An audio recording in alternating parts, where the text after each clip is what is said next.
Semifinal number 2 on the campus of Georgetown University, Seton Hall and Marquette. The winner will take on Georgetown in the championship game on Saturday. Dan Helfrich and Tom Greaser with you. It is a picture-perfect day for soccer in the nation's capital, and two teams that in many ways mirror one another. The Golden Eagles and the Pirates. Saturday at 3 p.m. will be a terrific final, but we're excited for this semifinal.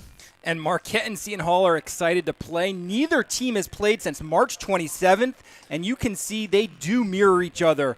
About the same number of goals, only one loss each, concede less than a goal a game as well. And the teams haven't seen each other this year, only on video, but when Marquette looks at the video, they see the imposing striker from Seton Hall, C.J. Tiebling. Tiebling back to form after his freshman campaign in 2018. First team all-conference selection. He is the prototypical number 9 striker, leads the team with 4 goals.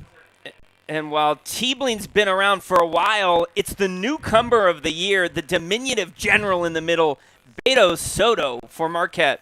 Yeah, the freshman from Houston, Texas, he adds a little bit of flair in the Marquette attack. He is a dynamic playmaker, loves going one-on-one, and he has 3 goals and 1 assist on his freshman campaign.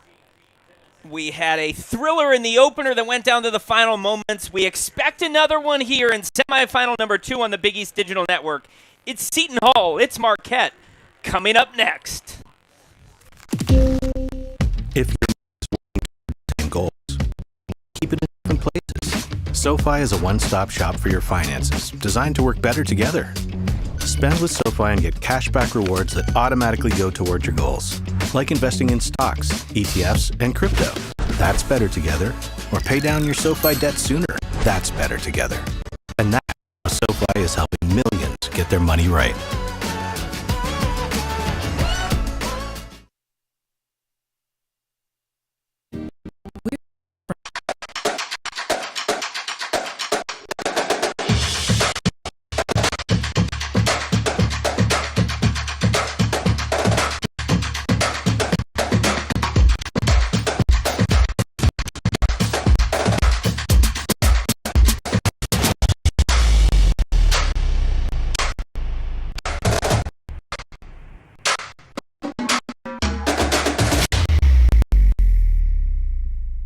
What can great minds do? While at Seton Hall, I interned with the Superior Court of New Jersey, and that inspired me to go to law school.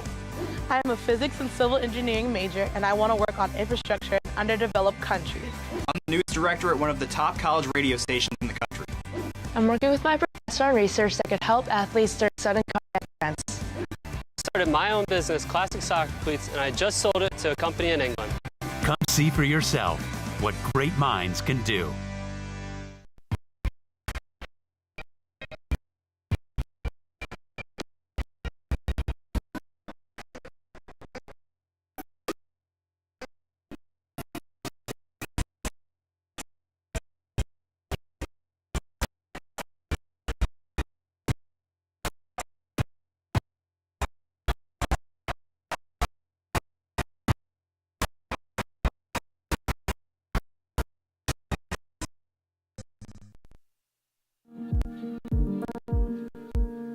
Though we are many,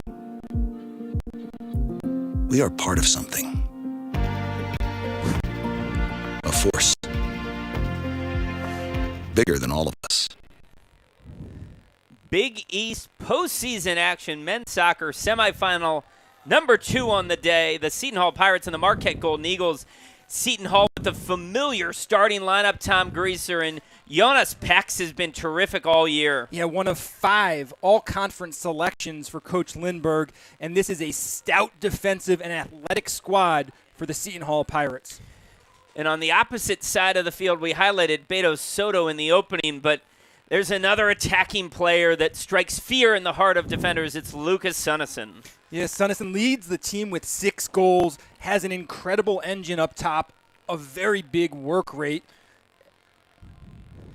And speaking of important players on the other side of the field, Andreas Nota, the goalie for Seton Hall, has been outstanding all year long. Second team all-conference behind Nick Politis as you take a good look at the athletic Nota.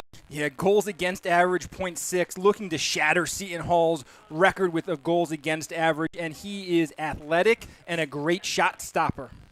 And Coach Louis Bennett from Marquette throwing us a curveball before this match as that man Jackson Wayman, who started plenty of games last year, Wyman, this year only 45 minutes, and he gets the call, the redshirt sophomore. Yeah, Chandler Hallwood, third team all-conference, not starting today. Instead, it's Wyman. But Coach Bennett has 3 goalkeepers that he's very confident in, and Wyman gets the start today. So the men's tournament this year being played at the site of the #1 overall seed. That was Georgetown. The Hoyas defeating Creighton in our opener here on the biggest digital network, 1-0 in a thriller. And these two teams earned their way into the postseason, both outplaying their expectations before the spring season. Yeah, before the season started in the coaches poll, both teams finished to pick second to last in each of their divisions.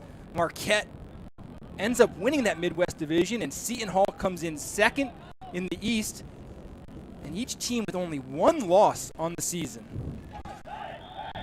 And a foul early, a hard foul there as Zach Wegner got involved there in a challenge at midfield.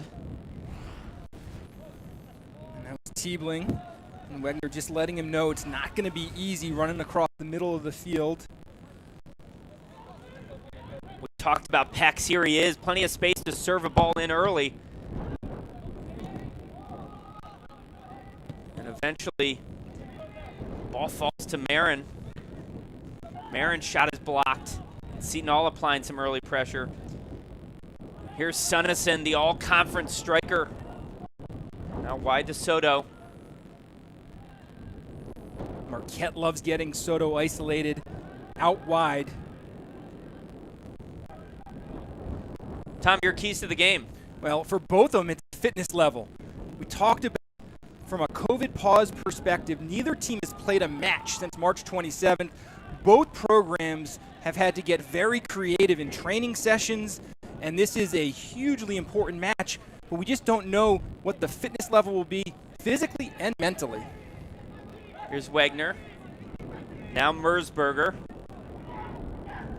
Marquez tries to keep it in bounds and can't. It'll be a goal kick as we see the green-clad Andreas Nota, the Italian goalkeeper. A flair for the dramatic. Coach Lindbergh, when we spent time with him, really pleased with the level of play from Noda in particular this year. He thinks he's found his highest level since entering the program. Yeah, always been a great shot stopper, but has really become a leader, and one of the reasons that Seton Hall has been so stingy defensively.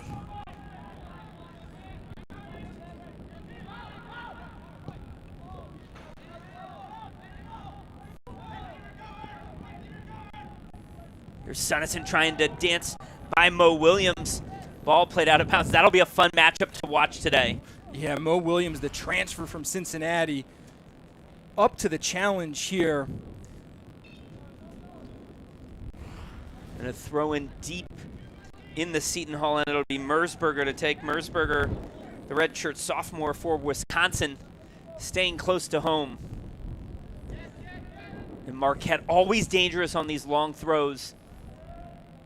It's a spinning ball to the near post. Noda read the scouting report, was expecting that ball there, and was immediately off his line. We talked about the windy conditions on Shaw Field. That throw kind of got hung up, and Noda very alert off the line.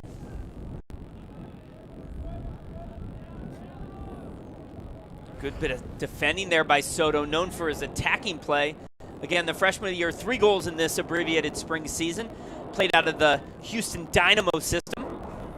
And Coach Bennett has been, look, attacking-wise, he's got all the tools. What Coach Bennett said is his ability, his development as the year has gone on to understand the game, to track back, to do the hard work like we just saw. Tiebling, a good chest to Sundell, but it was disrupted by center back Harvey Reed of Marquette. Reed, a sophomore from England. Louis Bennett in his 15th season at Marquette. The 3rd for Lindbergh is Reed Garvey. A strong challenge in the midfield. A drive and a goal! It's a stunner from Matthias Sundell! The left-footed bomb from 25 yards, and just like that, Seton Hall leads 1-0 in the 5th minute. And what a start for the Pirates, and what a strike from about 25 yards into the upper right-hand corner. Matisse Sundell, highly decorated player, and Wyman had no chance. With the first goal of his season, and that play all started with a great challenge and win in the midfield from Rihi Jarvi. And it took 85 minutes in semifinal 1 to get a goal. It only took 5 here in semifinal 2. And Seton Hall, the dream start at Shaw Field. Marquette, that's only their 7th goal they've conceded all year. But this Seton Hall team is an energetic bunch. And they have a spring in their step right now. Not playing a match since the 27th of March, and it only takes 4.5 minutes to register the goal.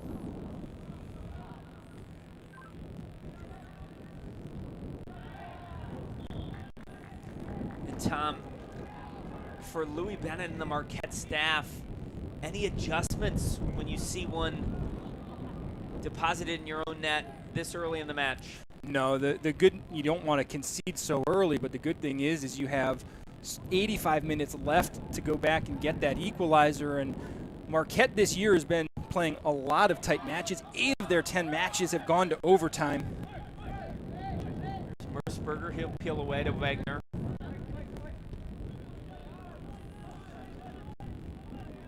Wagner also from Wisconsin. Soto, educated left-footed ball, but easily cleared out. Now Soto, a drive from distance, harmlessly to Noda, but Soto trying to get into the match here in the 6th minute. Yeah, and it's good for Marquette to settle in after conceding that goal. Some good possession, get Soto isolated. He just gave you a glimpse of the flair that he brings in that attacking third.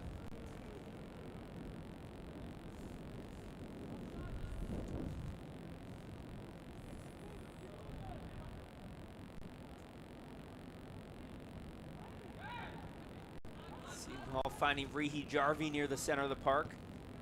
Little reverse ball is a good one to Teebling, who will chest down. He's onside. Overlap coming from Karachi, but unable to connect.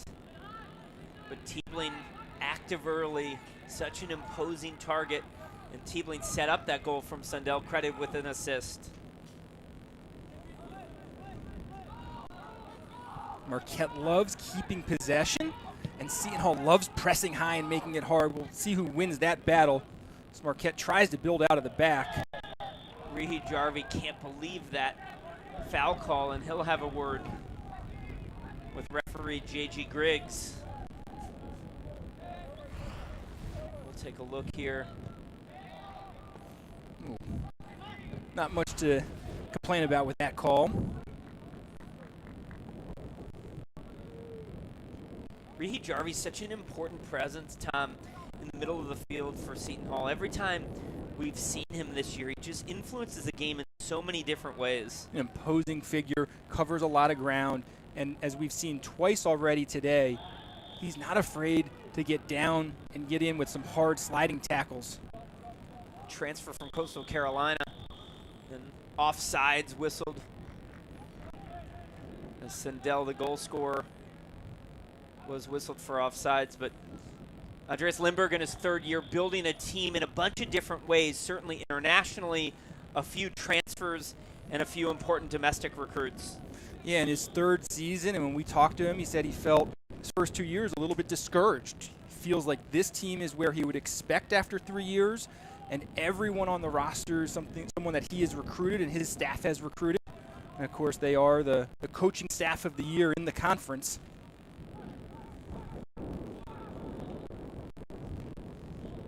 The other thing was clear talking to Lindberg is the appreciation he has for the history, the storied history of Seton Hall Pirate men's soccer.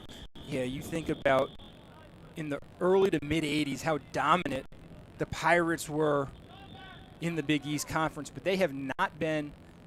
As we have a injury on the far side of I think that's Shaw Chukai. Field.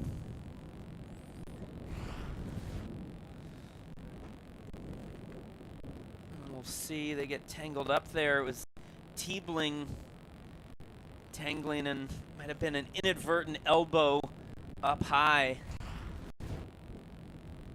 And the referee's going to use this moment to have a word with both captains. And whether you want to borrow, save, invest, or spend, SoFi is here to help you get your money right. Get started at SoFi.com, and the Big East Conference would like to thank all of its corporate partners like SoFi for their support of the 2020-2021 Big East Men's Soccer Championship. The Big East Women's Soccer Championship contested in Providence, Rhode Island this weekend. Semifinals tomorrow and the final on Sunday. The men's final will be right here in Washington, D.C., Saturday afternoon at 3 p.m. on FS2. John Fanta and my partner Tom Greaser on the call on Saturday. And we look. That is Chukai who took that shot up high. Chukai looks none pleased by the challenge from Tiebling. And we'd have to call that a slow promenade over to the sideline right now. And Chukai has been an important part of the defensive resurgence of this Marquette program. He also has scored a couple of goals this year. And an early adjustment again for the Golden Eagles is Louis Bennett's going to call on Jonathan Robinson. Robinson, the redshirt freshman from out of Evanston, Illinois, called into duty. We saw this in the first semifinal. The defender called into action a bit unexpectedly, and Robinson will have to find the game right away. Yeah, Robinson, though, is a decorated recruit. Been brought into several youth national team camps. Left-sided defender. There is Robinson. Good ball into Sunnison. Williams bothers him from behind, no foul. And then Griggs will say the advantage was lost, and so the foul will be whistled. Sundell, the goal scorer, asks him if it was really a good decision. He says yes. And Marquette will have the free kick here just inside the Seton Hall half. Again, for those joining a tad late, you missed a stunner. A left-footed goal from Matisse Sundell that staked the Pirates to this 1-0 lead.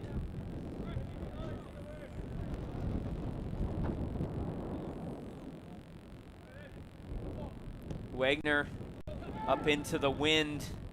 Noda punches away, and great command of the box.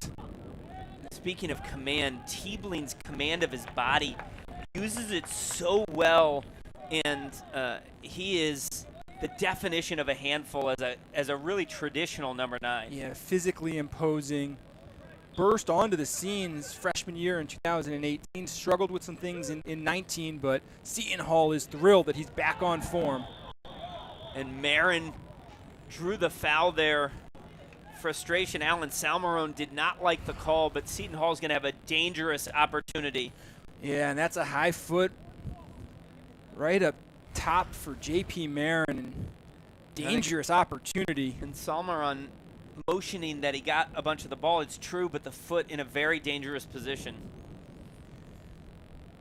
As they have most of this year, James Boot stands in the conference near the ball. Leads this team with 5 assists. It'll be Boot or Sundell. Marquette positions a 4-player wall. Rihi Jarvi trying to provide a little bit of a screen to Wyman, the tall Finnish player. Boot shoots right into the wall. Sundell with it. Clips a dangerous ball, looking for Mo Williams at the back post, and it's a goal! It's Mo Williams on the header, and Seton Hall, a 2-0 lead just 12 minutes into this match. And what a great second ball clip to the back post. That's Sundell, the goal scorer of goal 1, and Mo Williams gets on the end of it. And the center defender with a composed finish. His second goal of the year. And stunned looks on the faces of the Golden Eagles. The wall did its job, but the entry pass on the second play, the second ball, and Mo Williams made no mistake from just 4 yards. Really important few minutes of this match coming up for Marquette. They have to find the ball. They have to find a rhythm. Seton Hall Pirates sense blood in the water. And Jackson Wyman, who's starting today as Big East All-Conference performer, Chandler Hallwood, unable to go for COVID protocol. Hallwood expected to be available on Saturday if the Golden Eagles advance to play Georgetown. But that's a tall order right now as Seton Hall all over the Golden Eagles early. Yeah, we talked about mirror images coming in. Marquette's won a lot of close games, hasn't conceded, but Seton Hall is very difficult to break down. They're organized, they're energetic, and they have a burst to their step right now. And the other thing you notice, Tom, and we see it in warm-ups, you hear it when you talk to the Seton Hall staff, it's a very tight-knit team with a lot of chemistry. You know, teams are wearing these, practice shirts. Seton Hall's practice shirt that you see them warming up and says United as one, and you feel that after that goal, Williams sprints straight to the bench, where instead of it being an 11-person celebration on the field, it's a 25-person celebration near the bench. Yeah, and Coach Lindbergh talked to us about how important that was. He's recruited from all over the world, but they're all connected as one. They're all striving to get the Seton Hall program back to its glory years. And a trip to the Big East Championship game in just his 3rd season would be great evidence that they're well on their way.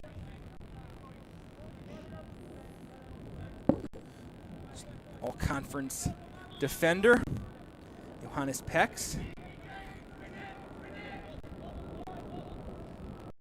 Peck's one of a number of Europeans critical to this team. You've got Sundell, the Swede, Peck's from Germany, Noda from Italy. Tiebling from Sweden.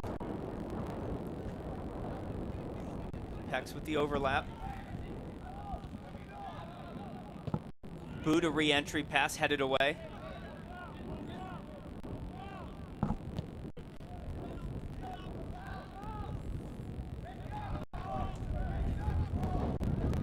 This is where Seton Hall is so difficult. They start pressing, they take away passing lanes and angles.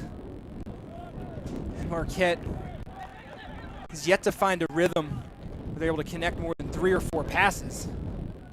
Tiebling, good ball to Karachi. Overlap coming, good ball into the near post. It falls to Marin, a shot is blocked. And now Boot, top of the box. He'll shoot a good bit of defending there.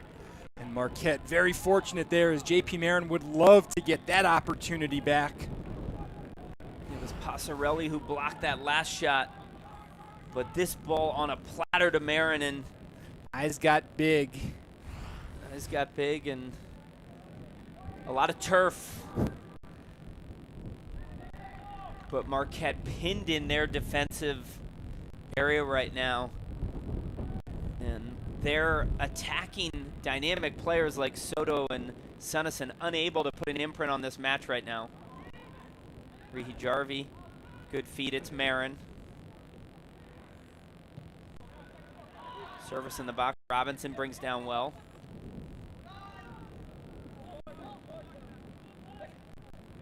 Robinson still with it.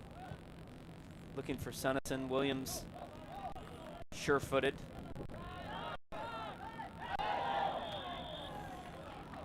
And then Robinson whistling for a handball.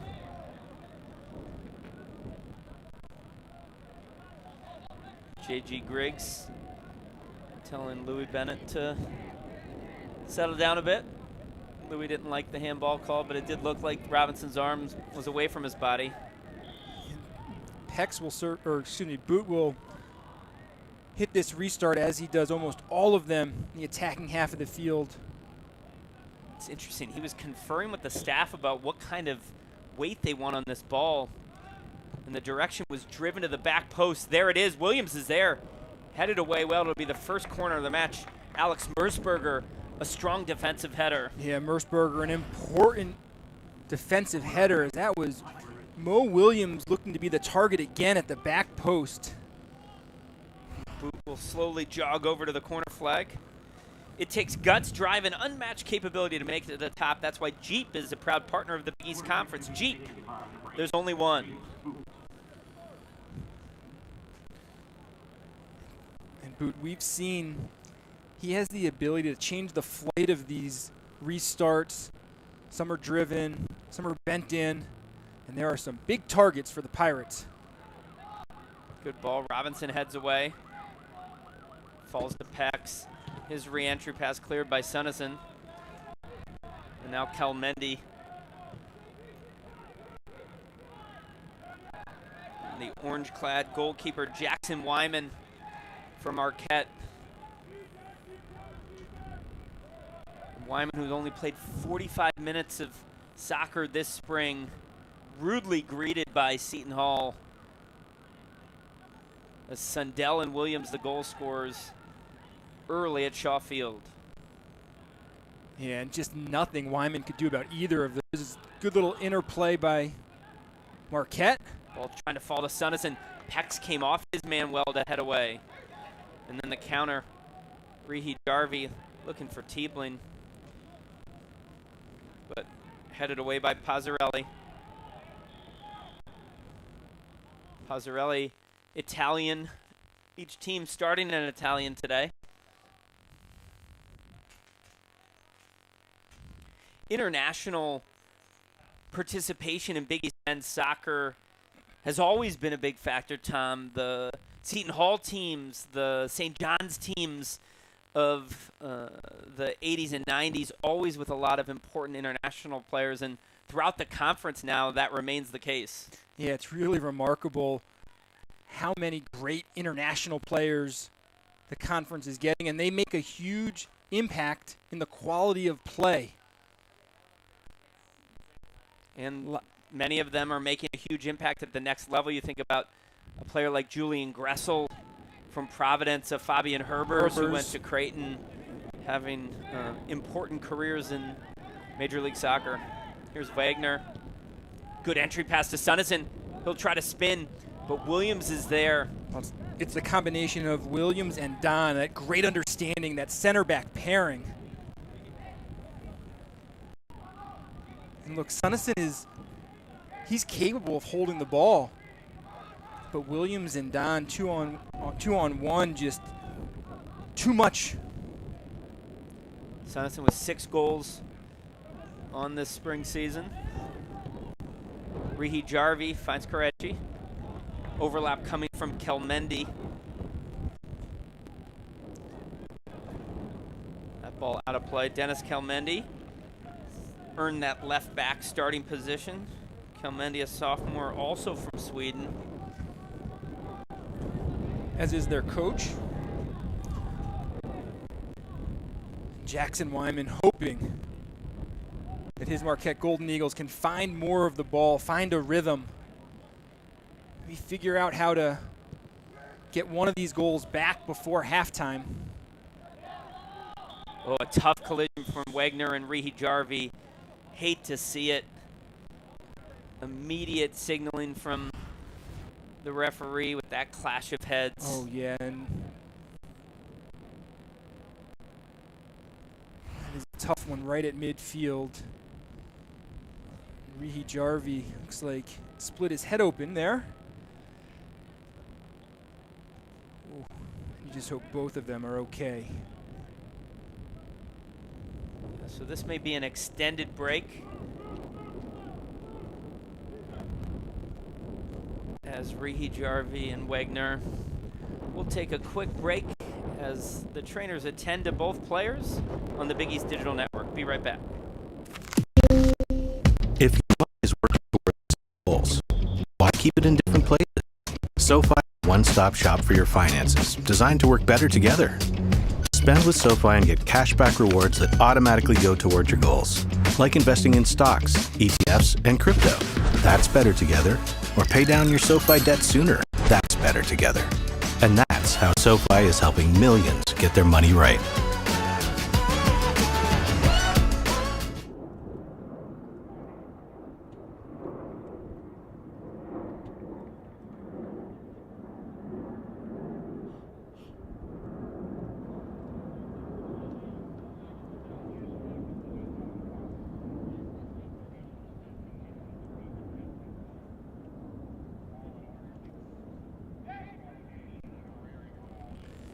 So a scary moment there, a clash of heads between Rihi Jarvi and Wagner, both players out of the game. Rihi Jarvi clearly bleeding from the head. Wagner still going through the concussion protocol. Certainly, Tom, head injuries a big focus, as it should be across the sport. And both players substituted out. It'll be Jake Barrett, the freshman from Huddersfield, England, who will come into the match in the holding midfield position for Seton Hall. And on the other side, Louis Bennett's going to summon Mateus Pereira, the Brazilian junior. You just hate to see that type of collision. Yeah, both guys going up, challenging for the ball, and you're right.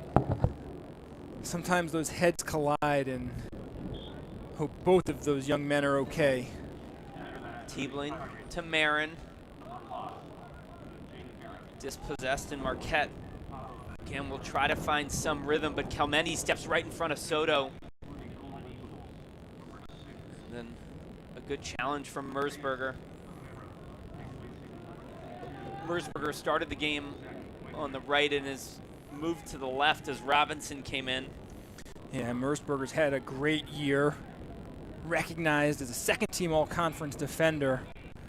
Coach Louis Bennett has had to shuffle the lineup on a number of occasions today. Marquez gonna have a shot from distance. And that got caught up in the jet stream and it'll go out of bounds. The winner of this match will play the Hoyas of Georgetown, the #1 ranked team in the nation, but a Georgetown team going through some late season transitions as 3 of their top players have entered the professional ranks. And so either of these teams would love a chance to compete for a Big East title on Saturday. And Seton Hall, being in the East Division, played the Hoyas twice this year. They lost in overtime at Shaw Field, and then in Seton Hall, Georgetown and Seton Hall played to a draw.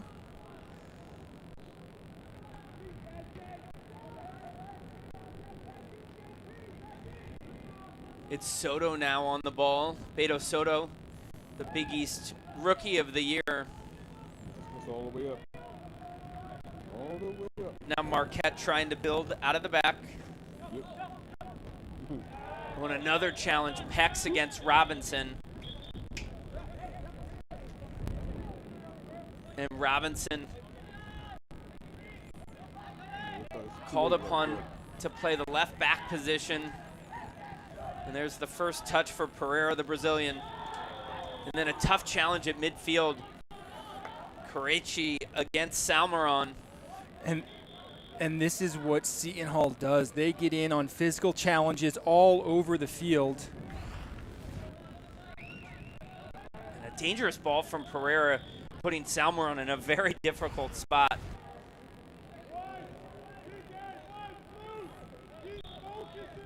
And both these coaches known to enjoy starting a conversation with the officials. As Marquette's Harvey Reed goes back to retrieve. Sundell with the first goal. Mo Williams with the second goal. Seton Hall, a 2-0 lead here in the 23rd minute. And we talked about which team would be mentally ready to play, and Seton Hall looks like they haven't missed a beat after their COVID pause as Marquez is whistled for a foul. Marquez, a casual challenge on Pex there, but it'll allow Seton Hall. They're actually going to send their target players forward. Yeah, this is one of the things. Anywhere in the attacking half of the field, you commit a foul, Boot's going to be on the ball. Williams and Don are coming forward. Great targets. Williams already scored one. Don has scored a couple of goals this year as well. Boot again, the driven ball, again looking for Williams at the back post. Sundell heads it into the sky. Wyman able to easily grab. And the orange-clad Jackson Wyman will put the ball down and play. The foul was whistled there at the back post.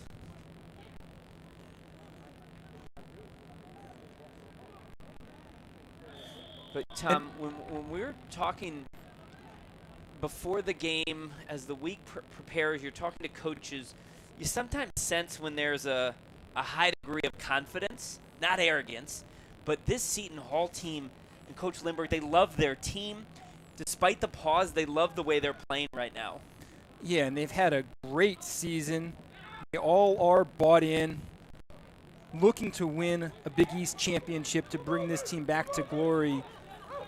And even in the pre-games, when I watched the teams warming up, there was a lot of chatter on the Seton Hall side of the field, much quieter on the Marquette side. Good skill from Sunnison, one-on-one against Williams. Sunnison lays it off top of the box, left-footed drive high, but a good counter there. And a good piece of skill by Sunnison set all of that up. That's the first time that the skillful Brazilian Zion Andrade found himself on the ball. Transfer from the University of San Francisco. Really an important piece in the midfield for Coach Bennett. And he has seen none of the ball today. But you said a few moments ago what a difference it would make if Marquette were able to have this deficit before the intermission. And it seems like Sunnison is the player most likely to create the opportunity.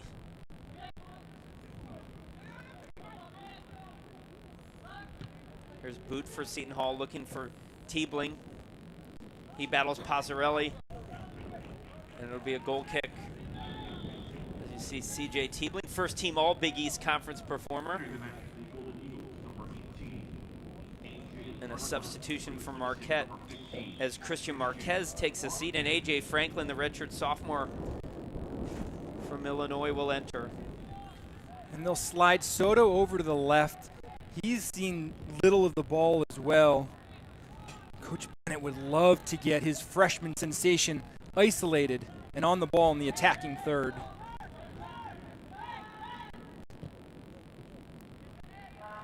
Pereira unable to connect with Franklin. And it's Merceberger with it for the Golden Eagles. Here's Andrade. And then a miscommunication. Soto wanted that ball at his feet, and the weight of that pass not there.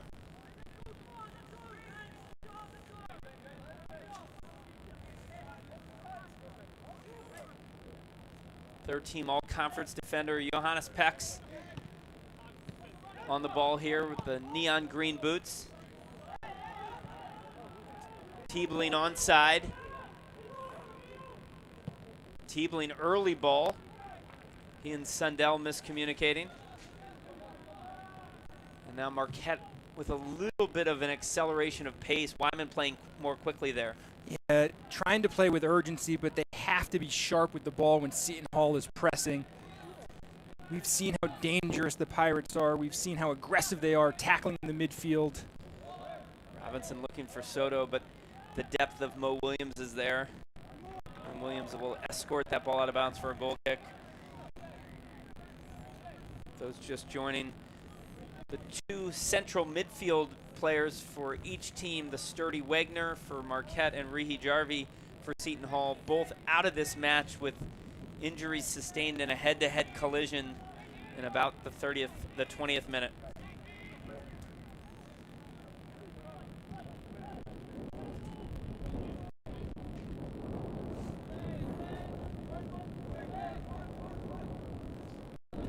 Windy day, the wind swirling at Shaw Field now. Not really an advantage for either side, but can pose difficulty for the goalkeepers. As Marin finds Sundell. Boot, well-weighted ball to Tiebling, but Tiebling was offsides. And Marin finding a pocket of space and Tiebling just not checking that line. You get a good look at that gusty wind as Soto is fouled.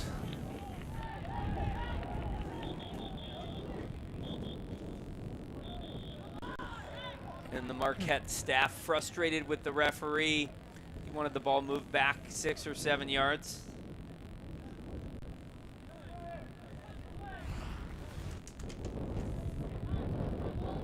There's a look of Marin fouling Soto.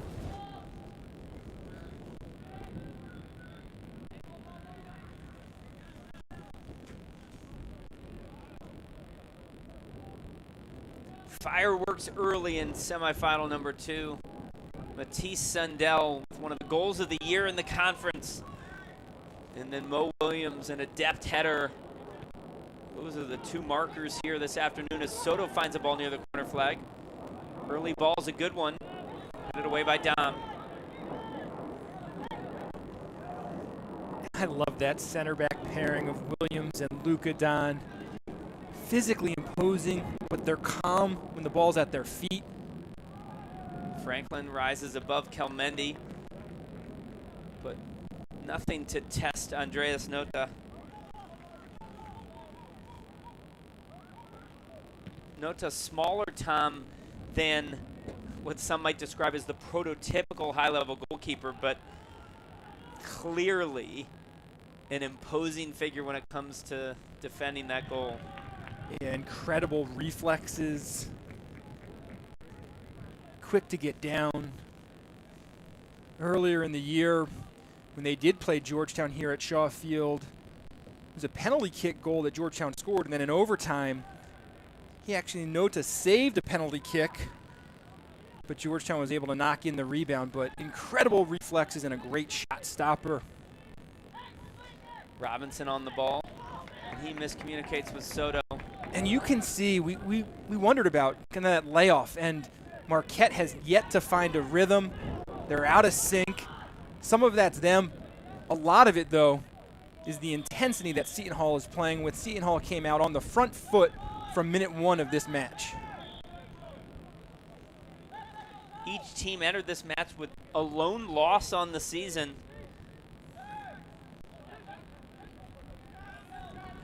And for Marquette, both teams losing to the other 2 semifinalists. Marquette split with Creighton. Marin finds Boot in a pocket of space. The ball eventually cleared and falls to the feet of Jake Barrett. Barrett, who came in for Rehi Jarvie when the Finn was injured. Now Tiebling. And a clean challenge from Pazzarelli. That is an important challenge. As Soto finds the ball on the left side, Hex hustles back. And it looked like a chance for a quick counter, but that was a rare occasion where Seton Hall's shape was broken down. Mo Williams slides over, slows down the dangerous Soto, and it allows everyone else on Seton Hall to recover and get behind the ball.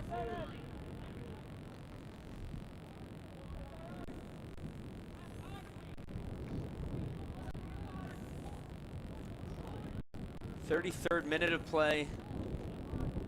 Sundell and Williams, the goal scorers for Seton Hall. Tiebling had the assist on goal 1. Sundell himself the assist on goal 2. And Marquette yet to really test Andreas Nota. Pereira springs Robinson.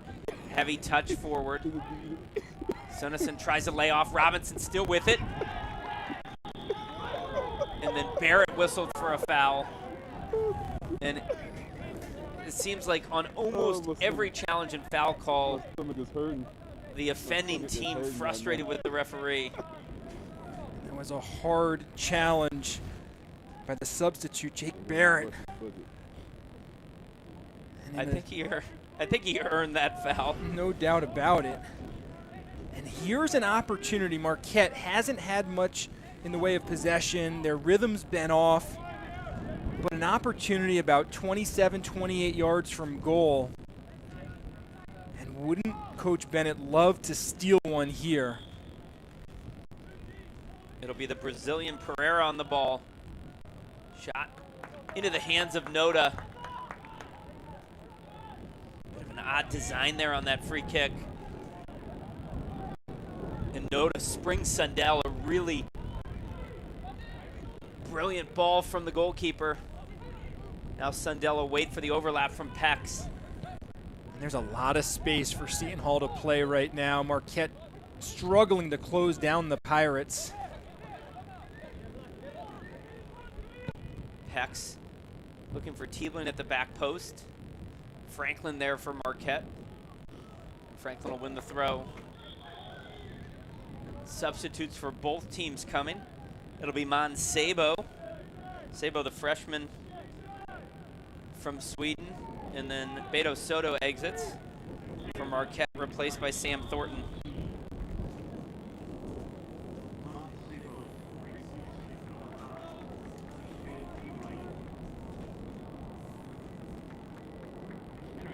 So a dream first half so far for the Pirates and Coach Lindbergh, as Tieblin will be the one to take a breather here. The entrance of Sabo. And he gets a warm greeting from Andres Lindbergh. And a nice smile from the first team all-conference selection.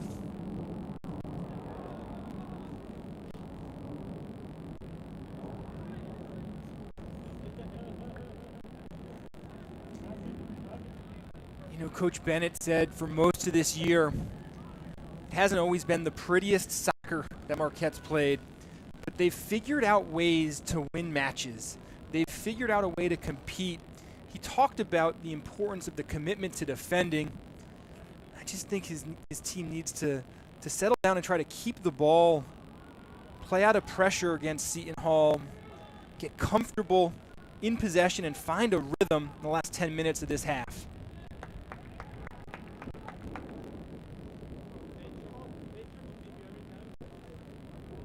Camille Pareci there, left-sided midfielder for Seton Hall. Quiet start to the match as Kelmendi throws in. There's Sabo's first touch. Good strength against the Marquette pressure.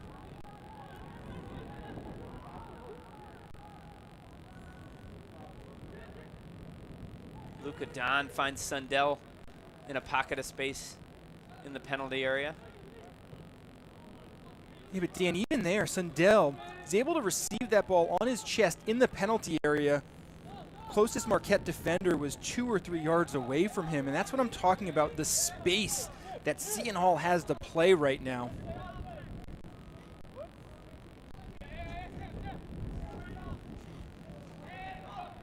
Sunnison trying to find any way through that pairing of Williams and Don, but as many Seton Hall opponents have discovered this spring, that is a tall order.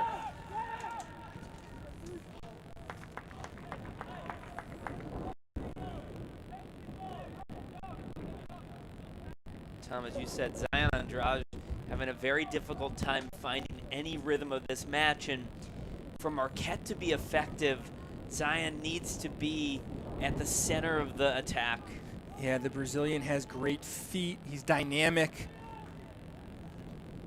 But he's not alone in attacking players having trouble finding space against this Pirate defense. They're incredibly organized and an athletic bunch that competes and challenges on every ball. Pex will clear out of harm's way. And so in the 38th minute, Seton Hall, I think, would be content for this scoreline to be the same entering the halftime intermission. By the way, stay with us at halftime. A number of great features, including an interview with Chris Schneider. Play on. Matisse Sundell, a nutmeg. And then he's fouled hard by Robinson. Oh, and that is a tough challenge from Jonathan Robinson, and Sundell. Actually, the referee booked 2 players there. He actually booked Pereira for the first challenge and Robinson for that one. And if Robinson connects with more authority, I think the color might be different on that card. Yeah, very fortunate on that challenge.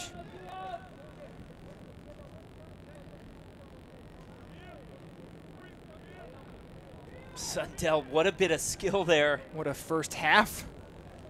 A Goal, an assist, a nutmeg. Yeah. It's a career for many.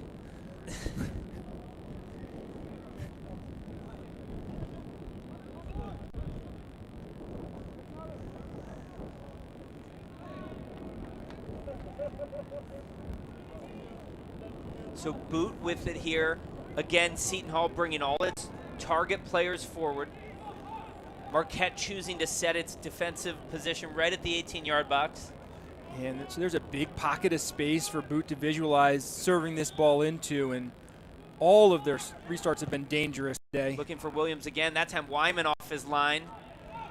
And I think Boot hasn't varied the type of service, and so Wyman assuming that ball is going to go there, and it's exactly where it ended up. Yeah, that was the third straight one he hit kind of from that same area of the field. Pattern recognition.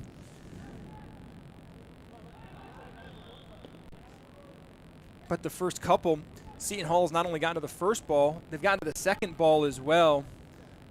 So if it's working, keep going until Marquette can figure it out.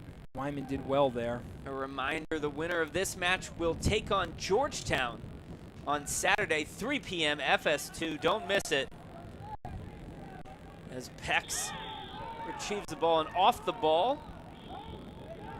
Another challenge. And chippy would be an understatement to describe this match right now. Yeah, and that was 40 yards away from the ball. It was Merceberger and Sabo. About an 8-inch height difference between the two. And Coach Bennett talking to the fourth official.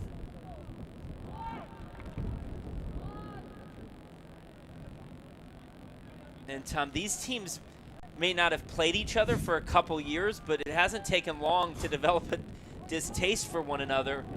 A very chippy half. Yeah, and Seton Hall set the tone early with some hard challenges. Raheed Jarvie, who, of course, dealing with that head injury, but Seton Hall's gotten stuck in. They create energy with how hard they play. Boot, a fair challenge there on Pereira, forcing a turnover. Fourth official getting a workout here. You see him here in our screen talking to Andreas Lindberg. Just had a conversation with Louis Bennett. So, going studs up. A really tough collision there between Andrade and Boot. And I'm not sure we've seen a game on the Big East Digital Network all year with this many challenges.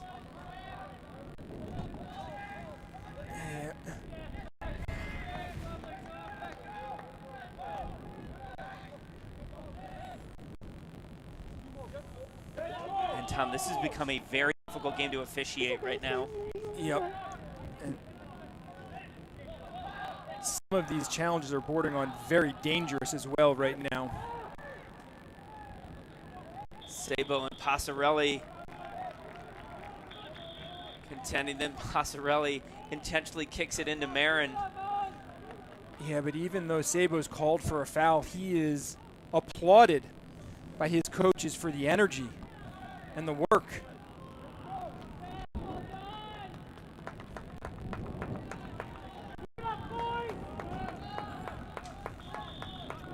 Salmaron cannot track that down, and so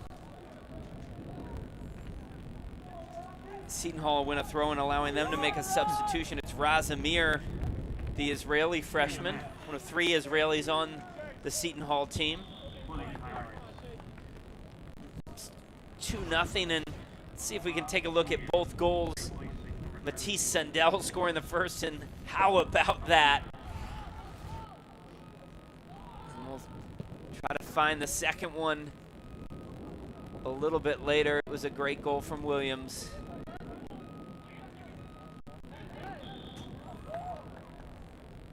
And there's Amir fouled in his first action. And Dan, not only are there a lot of hard challenges, it seems like with every foul, and here's the second goal, as Sundell clips this to the back post, And it's Maurice Williams looking like he's a striker.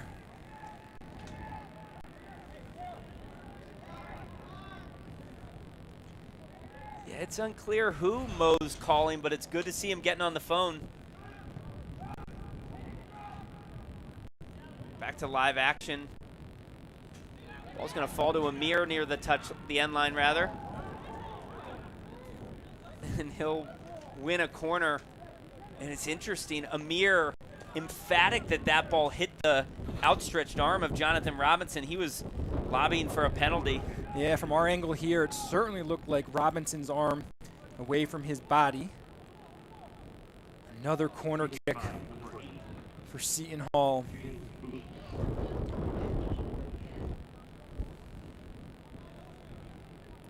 Boot to hit the outswinger.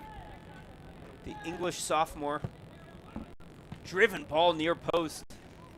And on that corner, he did change the type of service and what work rate from Boot. He takes that corner kick and then on a 30-yard sprint. As Wyman punches away from Amir, Luka Don still upfield. He's a little hip shake and wins a corner. Luka showing off his foot skills. Well, his center back partner's already scored a goal, so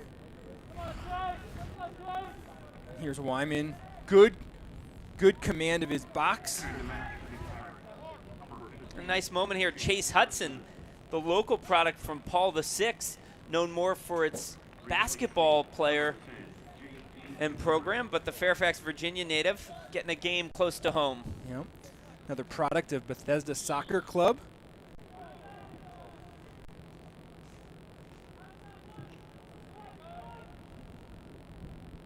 Boot, driven ball to the back post, looking for Dom.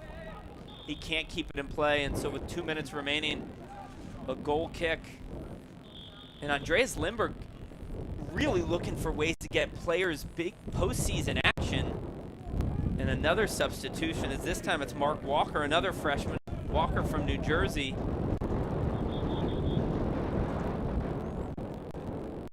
Excuse me, Mark Wallier.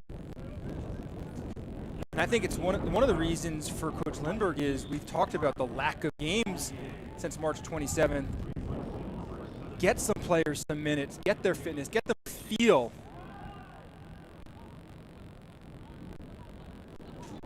Sabo with it into the box. Back post, he was looking for Hudson, who couldn't get on the end of it. Stay with us at halftime. Interviews, stats, highlights, and a feature recognizing the Big East All-Conference performers in a season that will be remembered for generations to come. But you sat there in February wondering would it happen. Not only has it happened, but the Big East really well recognized nationally for the quality of the teams and hoping to have multiple sides represented in the NCAA tournament. Meanwhile, Pereira with about 30 seconds remaining clips the ball to the back post. Noda well off his line. Noda fortunate there. He's a bit in no man's land. And Noda aggressive, and that ball hung up in the wind. And a curious decision with Williams and Luka Don. Yeah, Noda fortunate. And Marquette couldn't do more with that service. And the foul whistled, and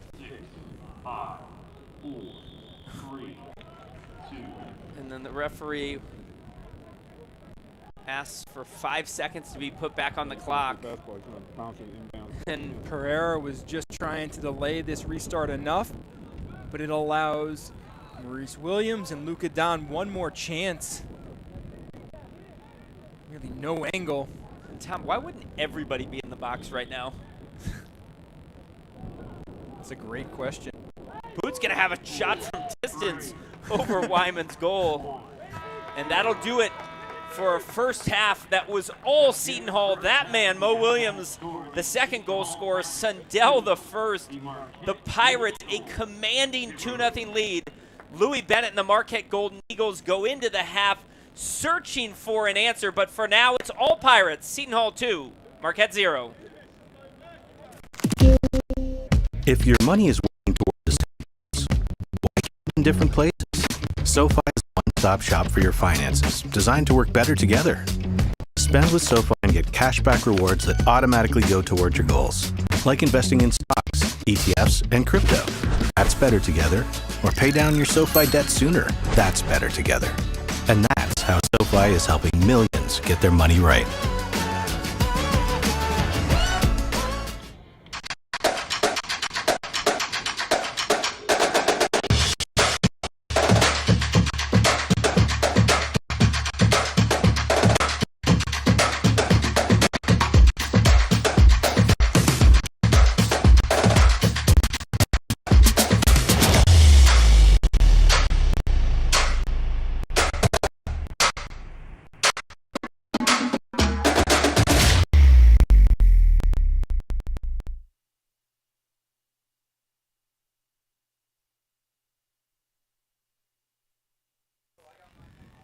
Back at halftime here on the campus of Georgetown University. It's been a terrific spring season in the Big East, and the Big East just recognizing its annual award winners. And it starts, Tom Greaser, with the Big East Offensive Player of the Year, none other than Diego Gutierrez. First year at Creighton, led the Big East with 16 points, 5 goals, and 6 assists, and he is one of the most dynamic attacking players in all of the country. Speaking of dynamic players, the midfielder for Georgetown, the engine of that team, Dante Bolvera, led the Hoyas in scoring and has been outstanding in a two-way, box-to-box, both offense and defense. That's exactly right. He is the definition of a box-to-box midfielder. Coach Brian Weiss said he has the chance to be the most impactful player he's ever coached at Georgetown. Dante's teammates occupying other slots on this team, and Rio Hope Gund, who's been a stalwart defender for many years for the Hoyas, honored with the Defensive Player of the Year. Yeah, captain, center back, helps this Georgetown team, ranked 8th nationally in goals against average, and he's a great leader for this program. And then in the back, in the goal, it's Giannis Nicopolidis earning Goalkeeper of the Year honors. Nicopolidis expected before the year nationally to be one of the top goalkeepers in the country, and he's delivered throughout the spring. It's the second straight year Nicopolidis has won this honor, and he's only conceded 2 goals when he's been between the pipes for Georgetown. The Big East also honoring the Freshman of the Year in Beto Soto, helping drive that Marquette team to the semifinals. Yeah, the freshman from Houston, Texas, he is dynamic as well. 3 goals and 1 assist in his freshman campaign, and quite the attacking player for Coach Louis Bennett. And, Tom, it's been a while since the Seton Hall Pirates found themselves in the Big East semifinals, and appropriately, that staff, led by Andreas Lindberg, earning the Coaching Staff of the Year. Yeah, in his 3rd season, Coach Lindberg has got Seton Hall back into the top 10 nationally. This is the first time they're back in the Big East tournament since 2012, and what a well-deserved recognition for Coach Lindberg and his staff. Let's also take a quick look at the first, second, and third teams on this first team, heavily occupied by the semifinalists from today. All sides represented. Lucas Sunnison from Marquette, a particularly outstanding attacking season. Yeah, he's a traditional number 9 up top for Marquette. Big, strong, asks a lot of questions of back lines. As does C.J. Tiebling of Seton Hall. On the second team, many teams occupied. Xavier, a bit of a down season, but Carson Henderlong was terrific all year. And then Andreas Nota, the goalkeeper for Seton Hall, has a flair for the spectacular. Oh, he is a spectacular shot stopper. One of the reasons that Seton Hall has been so stout defensively this year. And then some of the less recognized but really important role players, including many on these semifinalists, Chandler Hallwood of Marquette, Will Sands of Georgetown, 2 of those. Yeah, Will Sands, really a versatile player for Georgetown, playing left back but can come forward. And Hallwood, a transfer into Marquette, won that starting goalkeeper job, and he's been sensational for Marquette.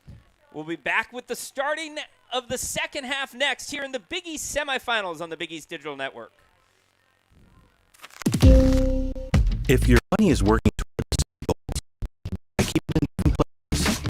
SoFi is a one-stop shop for your finances, designed to work better together. Spend with SoFi and get cashback rewards that automatically go toward your goals, like investing in stocks, ETFs, and crypto. That's better together. Or pay down your SoFi debt sooner. That's better together. And that's how SoFi is helping millions get their money right.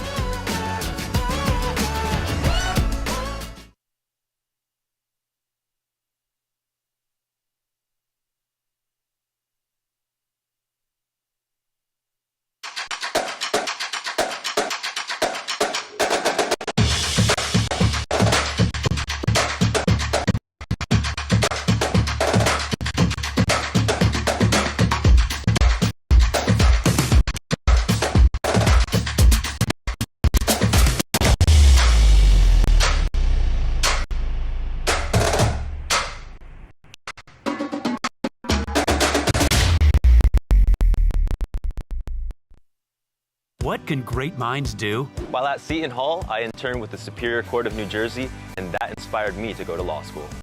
I am a physics and civil engineering major, and I want to work on infrastructure in underdeveloped countries. I'm the news director at one of the top college radio stations in the country. I'm working with my professor on research that could help athletes during sudden cardiac events. I started my own business, Classic Soccer Cleats, and I just sold it to a company in England. Come see for yourself what great minds can do. If your money is toward the same goals, why keep it in different places? SoFi is a one-stop shop for your finances, designed to work better together. Spend with SoFi and get cashback rewards that automatically go toward your goals, like investing in stocks, ETFs, and crypto. That's better together. Or pay down your SoFi debt sooner. That's better together. And that's how SoFi is helping millions get their money right.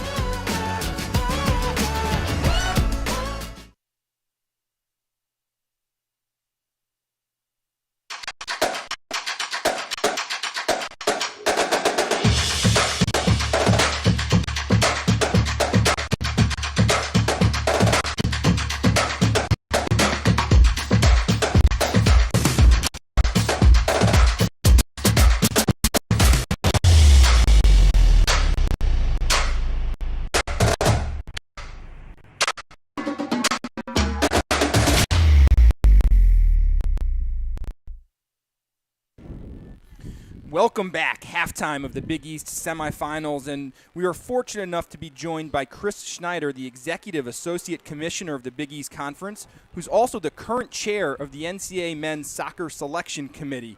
Chris, really appreciate a couple of minutes here, and I'm curious, with a very limited non-conference strength of schedule to analyze and discuss for the NCAA tournament, what are the top things that the committee is looking at this year's NCAA selection? Sure. Well, thanks for having me. I'll probably say this word a lot in this interview, and that's challenging. As a national committee, we've been looking at all of college soccer pretty much since the fall. And what we're looking at is we're relying a lot on our regional advising committees, and those are made up of coaches from each conference to really give us some input and some really eye test information on a lot of these teams. And so we're going to rely on a lot of their feedback.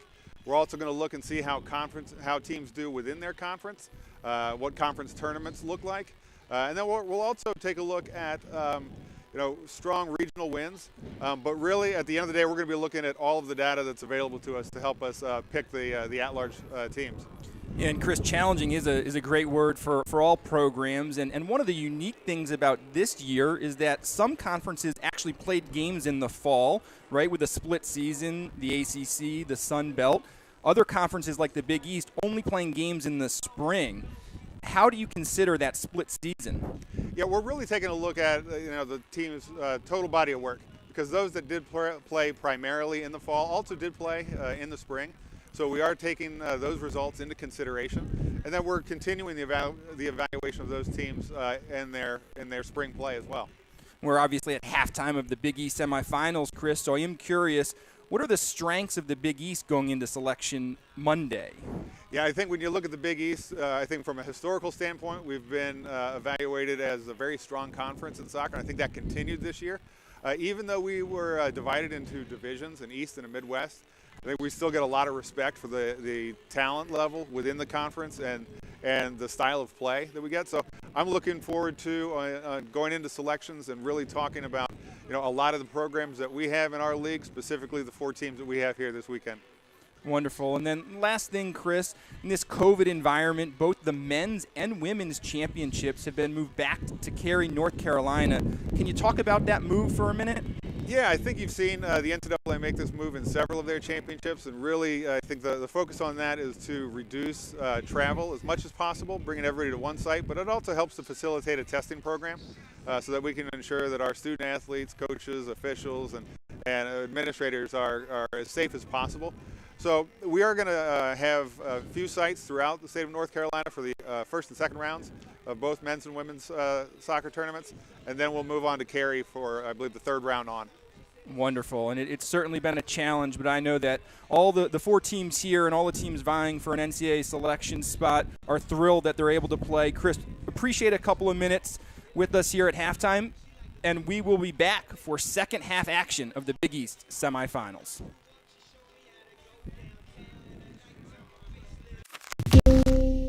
If your money is working towards the same goals, why keep it in different places?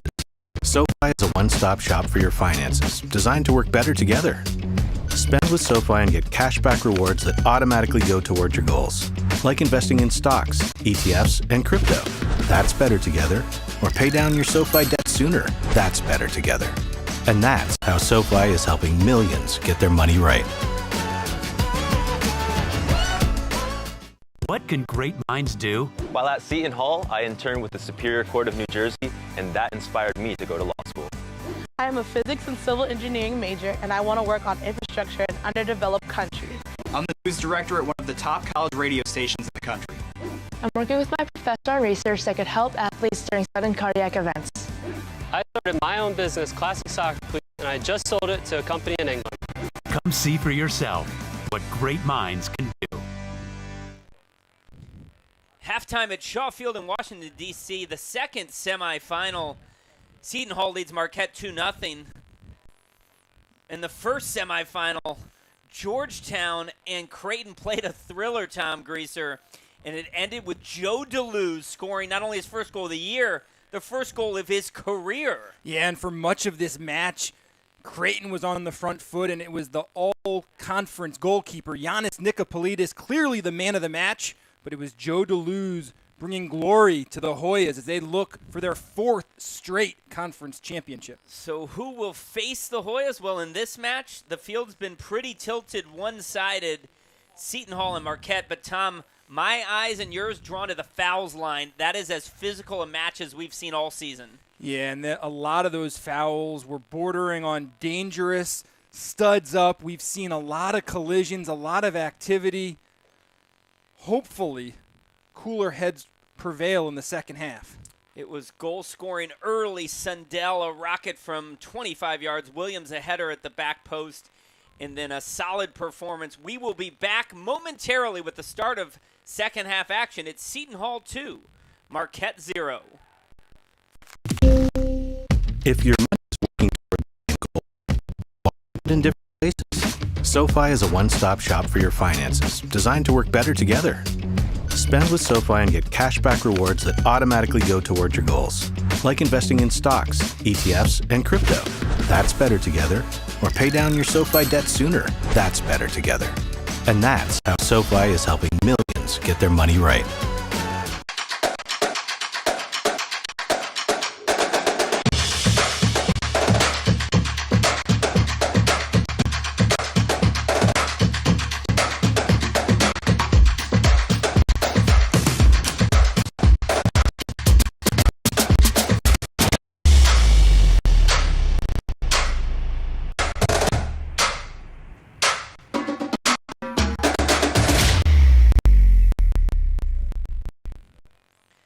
Moments before the start of the second half, and that's the big news at halftime. Paavo Rihijarvi cleared to play. He was in a brutal collision with Max Wagner, who's unfortunately not back out there. Rihijarvi has some medical tape around his head. Certainly blood was drawn, but great to see for Seton Hall, both for this game and if they advance for the final, that Rihijarvi able to be in action. Yeah, Rihijarvi so important for how this Seton Hall Pirates team plays. Gets stuck in all over the pitch. And for Coach Louis Bennett and the Marquette Golden Eagles playing without their all-conference goalkeeper Chandler Hallwood. Defender Manuel Chukai went down early in this match with an injury, and then you talked about that clash of heads where Wagner, we would be surprised if he re-enters. Williams able to see that ball out of bounds for a goal kick. But, Tom, you're in the locker room. You're Louis Bennett. What are the big instructions you're giving the Golden Eagles side for the second half? To take a deep breath, find the ball, play with pace out of this pressure. Seton Hall loves pressing high. You've got to connect, and you have to be sharp. Now, that's one of the concerns we had coming in, lack of games since March 27th. Marquette has to find the ball in the midfield. Maybe get Soto isolated. We saw it about one time in the first half. as Teebling finds the ball. And a foul whistled, the 25th foul of the match. As Merzberger and Salmeron were trying to defend Teebling. And Salmeron does so much work in the midfield for Marquette, covers so much ground. Salmeron from Illinois. And speaking of someone who does something so often, James Boot, well into the double digits of free kicks hit in this match. And another dangerous spot here. Good ball to the back post. And couldn't go in. It's Luka Don. It was Maurice Williams and Luka Don at that back post. And Seton Hall has been dangerous on all of these restarts. The ball is whipped into the back post. I think Don's got to play that ball back instead of with such a tight angle, instead of going directly to net. Yeah, it's really interesting. Mo Williams has been the target on a lot of those Boot restarts. He attracted 2 or 3 defenders. Great challenge from Karachi, but... And that, with Mo Williams attracting that, Luka Don just kind of sneaks to the back post, unmarked. There's skill from Beto Soto. He's going to need to get going. And then it's cleared by Boot. Salmeron battling Sundell. Then a sliding challenge by Salmeron. We've seen a lot of studs on challenges in this match. Marquez tries to find Robinson. Now Andrade. Soto from distance, harmlessly wide. But it's better rhythm from Marquette in the first few minutes here in the second half. He sent some urgency and hoping that man Beto Soto can find more of the ball because he can be a difference maker for Coach Louis Bennett.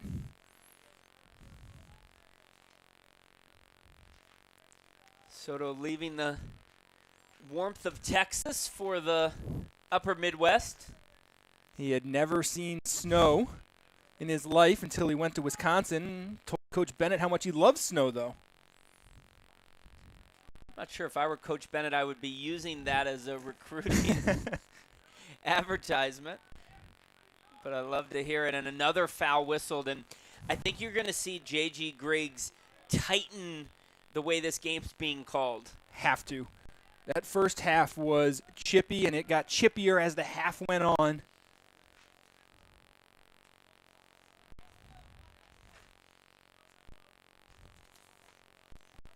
Harvey Reed and Passarelli, the center back tandem for Marquette.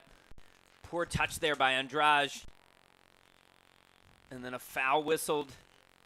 It was a difficult challenge. The referee actually not in a great spot, and his assistant helped him out there. Yeah, and Andrade really struggling to find the ball for Marquette. Oh, and there's another hard challenge. That was on J.P. Marin.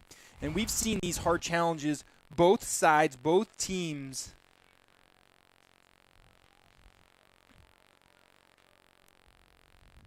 And again, each of these restarts, a chance to change the complexion of the match.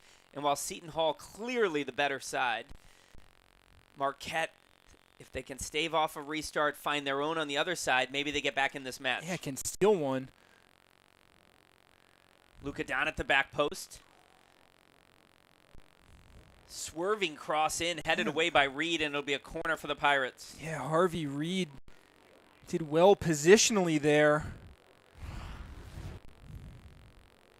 As that ball was swerving. Wyman had that covered, but Reed did not want to take a chance. I tell you, there are some imposing targets in the box for Seton Hall. James Boot will try to locate one of them. Off his line, deflected, and they'll say goal kick. Not an assured challenge from the sophomore goalkeeper. And that ball hit in a dangerous spot, a lot of traffic, but Marquette survives.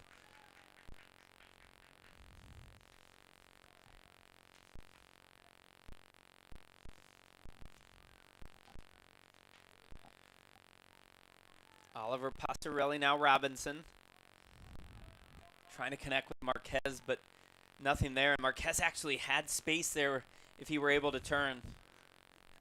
And early in the second half, little gamesmanship from Andreas Nota, keeping the ball alive, forcing Marquette to close him down. A brilliant ball by Nota to Karachi. Yeah, that's the second time today Nota has picked someone out. Now Boot picks up a loose ball 25 yards from goal.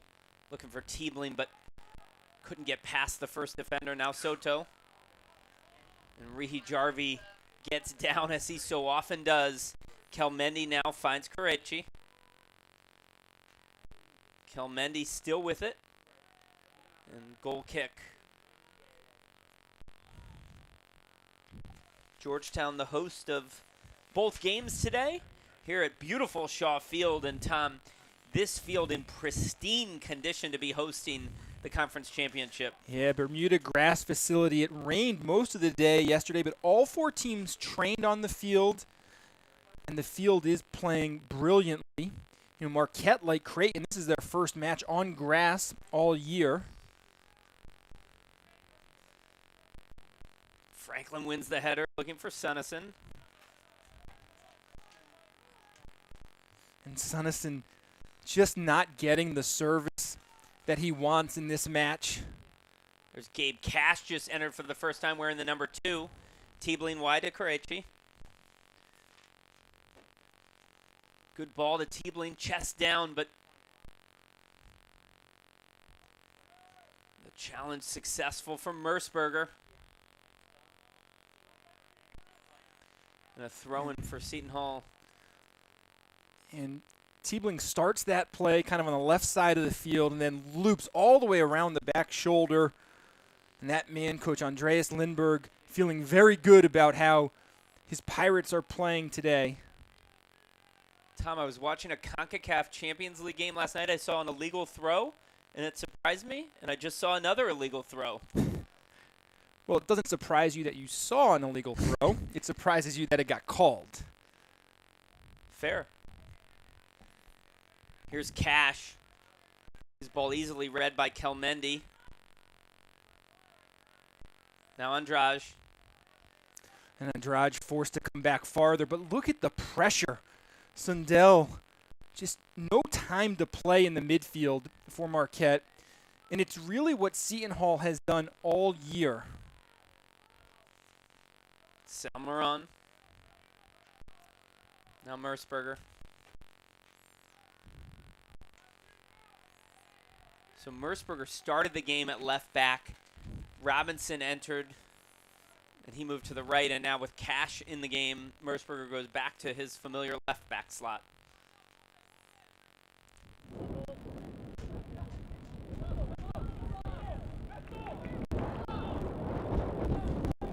And some frustration from the Marquette players.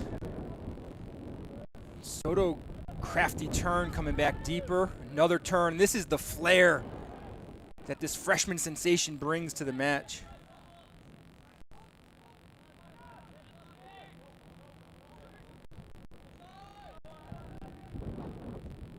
Franklin finds the ball near the corner flag, keeps it in play. Kelmendi. Seton Hall win a throw. And Tom, Sunnison, one of the top scorers in the conference, 6 goals on the season. The junior from Sweden really having trouble finding this second half. Really the whole match, and a lot of it is Marquette struggled to keep possession at times. And then it's that center back pairing that is just so impressive of Luka Don and Mo Williams. Passing him on, good communication. Not letting him find the game.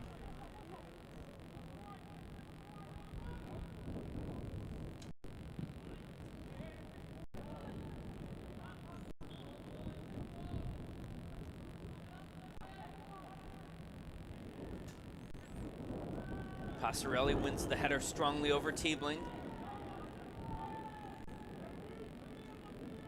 Good immediate pressure applied by Seton Hall. They've been doing it well all game. Marquette wins the ball, immediate pressure applied, and so even if Marquette's keep possession, it's often negative. Yeah, and Seton Hall's just winning it in dangerous spots because of that pressure. Marquez against Pex. Can't keep it in play.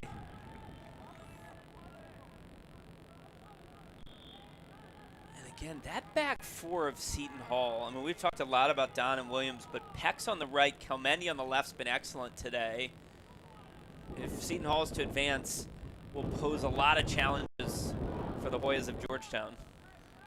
Yeah, and as Seton Hall thinks about the NCAA tournament as well, it's going to be really tough to break this team down. And when you do, it's an all-conference goalkeeper behind you that has the ability to make that big-time save. As Franklin fouls Reese Jarvie. Seton Hall in no hurry to get this ball back in play. Reese Jarvie, a little bit of the Karate Kid look. That was a lot of blood coming out of his head in the first half. Great to see him back. Krejci will be fouled by Gabe Cash. James Boot will say, I haven't taken a free kick in 3 or 4 minutes. As we see, Cash had a lot of the ball there on that challenge. Seton Hall's had success with balls to the back post all game long. You wonder if he'll look for Tiebling on one of these. It's the back post again. It's a header from Williams, and it's a goal. It's Mo Williams for the second time today and the third time this season. And Seton Hall, the emphatic 3-0 lead, assist to James Boot.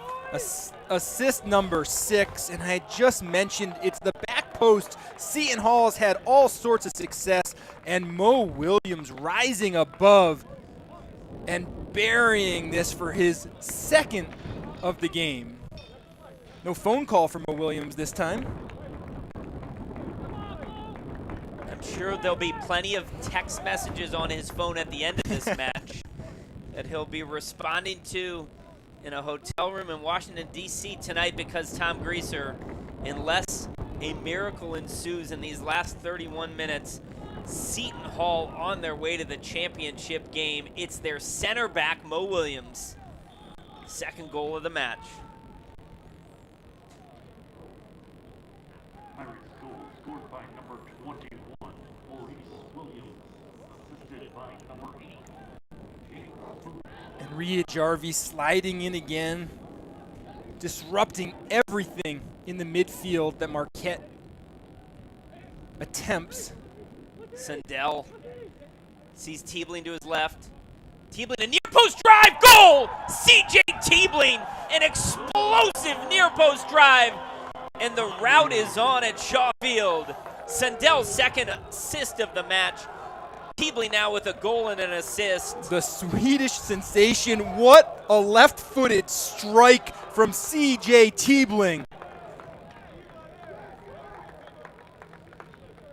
It's the weight of the ball from Sundell is perfect. And Wyman, nothing he can do about that. That ball is buried. It's a really similar goal to one Christian Pulisic scored on the weekend against Crystal Palace. The quick release, near post with the left foot and high, and Wyman had no chance. And Dan, you think about this. The entire season, Marquette has conceded 6 goals. Coach Bennett talked about the commitment to defending, the change, and today they've given up 4 already to the Pirates.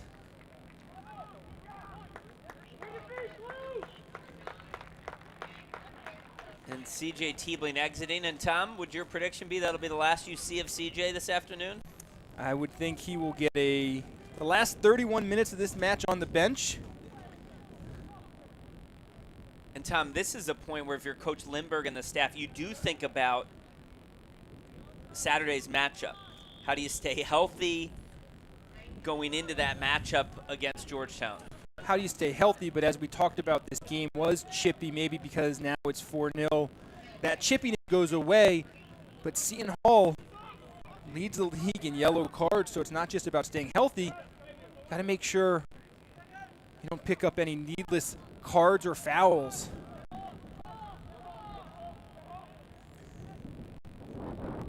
But Seton Hall, really from minute one of this match, looks like they have not missed a beat during that COVID pause where they haven't played since March 27th. Dan, you think about kind of a pause in NCAA basketball for Baylor, and then when they came back, had all sorts of energy, were ready to go, and Seton Hall well on their way to a conference championship match. Soto for Marquette. Shot from Sunnison deflected, and Noda makes his first real save of the match. Maybe Coach Lindbergh and Coach Scott Drew have been on the phone comparing notes. One of the other interesting things in the time off that Seton Hall had is players that room together able to actually train. And so you got housing cohorts. You know, if you have one roommate, you're playing one-on-one, just knocking it around. There's one house. Coach Lindbergh said 7 or 8 guys living off campus. Here's Sabo. Back post shot, and that was narrowly wide as Sabo, the freshman, nearly found the back of the net. Just trying to pick out the far post, Sabo. And just as you talked about important minutes in terms of Coach Lindbergh figuring out to rest some players, Marquette has aspirations of getting invited to the NCAA tournament. They got to find a rhythm. They need to figure out an identity.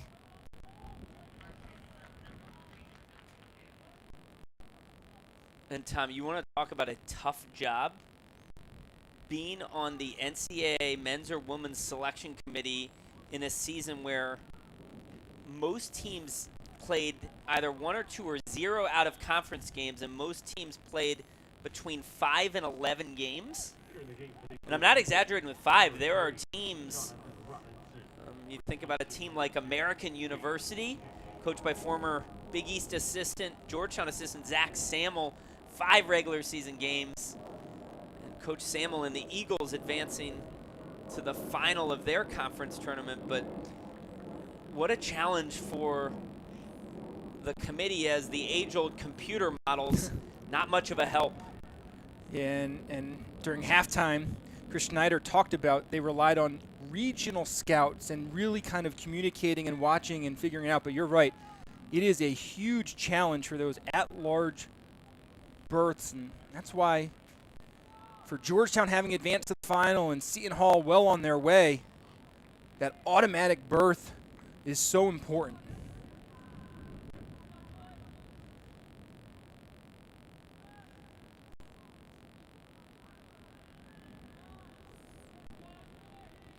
Wyman, tough touch, but able to get out of Sundell's reach.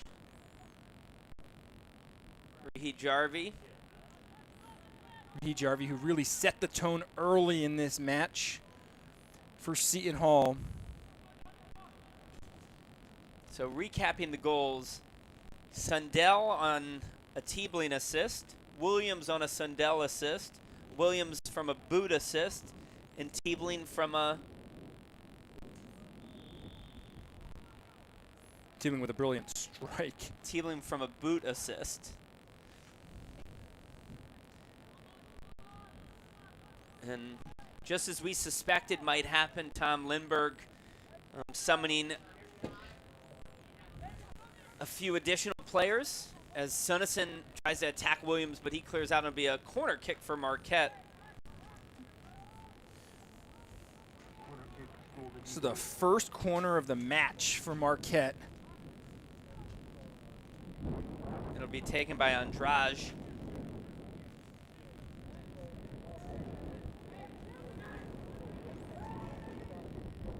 Looping ball to the back post, headed by Reed, but falls to Boot, who decides to clear it into the stands at Shaw Field. Unfortunately not occupied for COVID reasons. And So on Saturday, Tom, the Hoyas of Georgetown trying to go for a 4th consecutive Big East tournament championship. Only been done one time in conference history. Dr. Dave Mazur, St. John's, in the early 90s. Here's Andrade. Clips a ball, easily caught by Noda. And it will also be the 3rd time Georgetown and Seton Hall will have played this season. Indeed. But Tom, if there were ever a time that the Hoyas were vulnerable to a team coming into Shaw Field, you'd have to think Saturday, assuming Seton Hall closes this out, is one of those. They're teams that know each other, they respect each other. Georgetown roster turnover at the end of the year, and Seton Hall brimming with confidence. Yeah, and Seton Hall will feel great as Reed Jarvie showing his skill. But in that first match here at Shaw Field, it was a Tiebling wonder strike as well that staked Seton Hall to the lead. Georgetown able to tie that match up and then win it in overtime.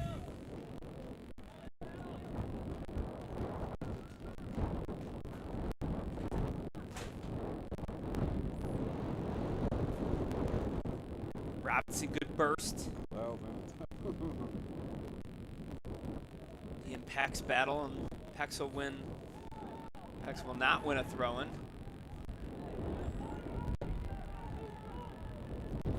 Really is fun to watch that back line. You talked about it.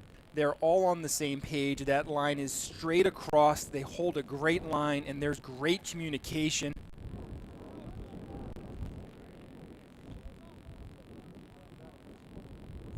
'66th minute of play.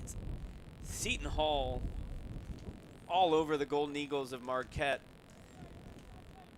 And Marquette will be anxious for a phone call on Monday? On Monday during the selection show. Their resume will look like 8-2-1 on the season. And Tom, would you assume that Seton Hall, by virtue of this game, regardless of the outcome on Saturday, have earned themselves an NCAA tournament berth? No doubt about it. Seton Hall is one of the best teams in the country right now. They broke the top 10 in some of the polls. But this team, to me, having seen them earlier in the year, looked like they're better at this point in the season. A more confident bunch. They understand their level of compete is off the charts. And as we've seen today, whether it's Sundell or Tiebling, they've got guys in the attacking third that will finish their chances. And Tom, just think about what you just said, which factually is accurate. Seton's one of the best teams in the country right now. This is a team that failed to qualify for the prior many years of Big East tournaments. Since 2012. This is a proud Seton Hall soccer program. And Coach Lindbergh talked about when he was hired a few years ago, he was getting calls from generations of alumni wondering who he was and what he was going to do to bring this program back where they thought they deserved to be. And in 3 years, he has made an imprint. I wonder if one of those calls was from Georgetown women's soccer coach Dave Nolan, a proud Seton Hall alum. Coach Nolan and the Georgetown Hoya women will be competing in the Big East semifinals tomorrow on the Big East Digital Network.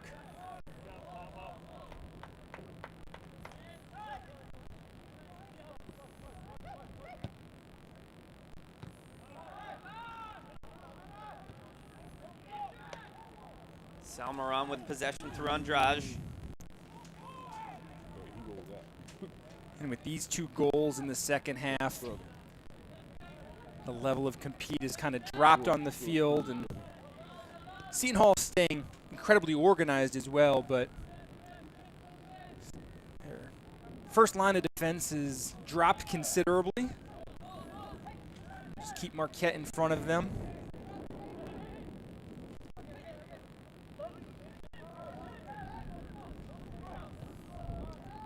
Soto, the freshman of the year, just unable to generate much attack, and like his teammates on the attacking side of the pitch for Marquette, not enough of the ball. Robinson showing a good burst into the box. Robinson, a near post drive saved by Noda. Noda quickly down. It's a good attack from Jonathan Robinson. Good skill from the left back. And Noda smothers that one, but you're right, it's just there's no space. Marquette found no space to play against this Seton Hall team. And Soto has such a bright future for Marquette.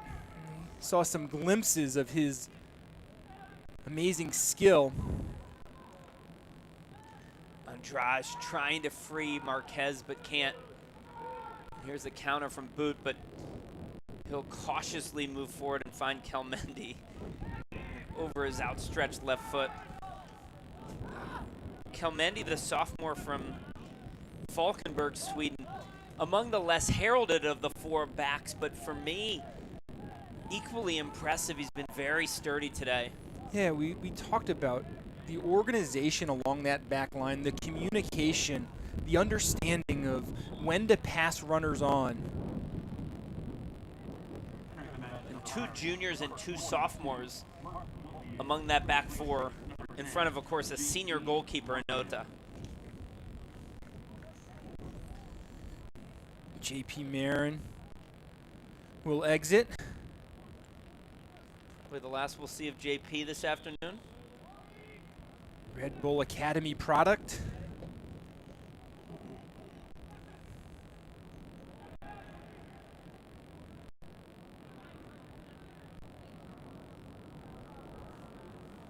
Tiebling and Sundell, not surprising goal scorers today, but the brace came from the center back, Mo Williams.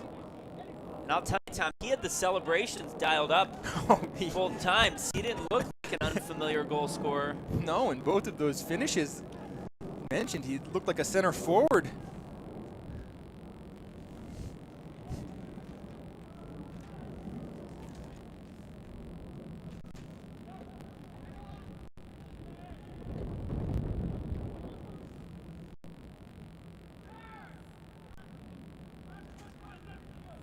Williams scored the game winner earlier this season against Villanova.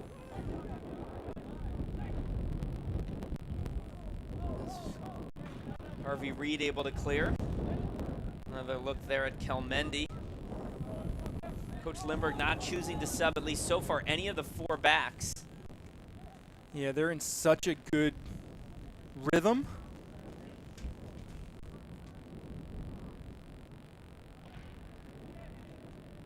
Just as I say that, Seton Hall is going to tell Mo Williams the hat trick will not be today. As at the next opportunity, Eden O'Leary, the sophomore, another of the three Israeli players, will enter. And O'Leary battling injuries. Great pace from Sunnison. Great ball and a great goal. And it's the substitute, Thornton, who takes the assist from Sunnison. And you're right, Sunnison with great pace, great service. And Marquette finds one in this match. And good for the Golden Eagles there, as they will not be shut out today. And Tom, little things like that on the resume for the NCAA at-large selection. Don't underestimate it. And Thornton's first goal this season, but it's also to give this side some confidence. Talked about the last 30 minutes. They needed to find something. And that goal will go a long way to bringing some confidence back. But right before that goal, we were talking about O'Leary battling some injuries. He wears the captain's armband. Coach Lindbergh thrilled to have him back, but that combination of Williams and Don in the center of the park, he said to us, no need to change anything. But what he also said was O'Leary has been all class. Great leader in the locker room, Great supporting his teammates. And that goes to what we had talked about. You know, you can put anything on a t-shirt, but do you buy in? United as one is what Seton Hall was wearing before the game. Just check with the record books. Not only Sam Thornton's first goal of the year, his first goal of his career. So a good moment for the sophomore from England.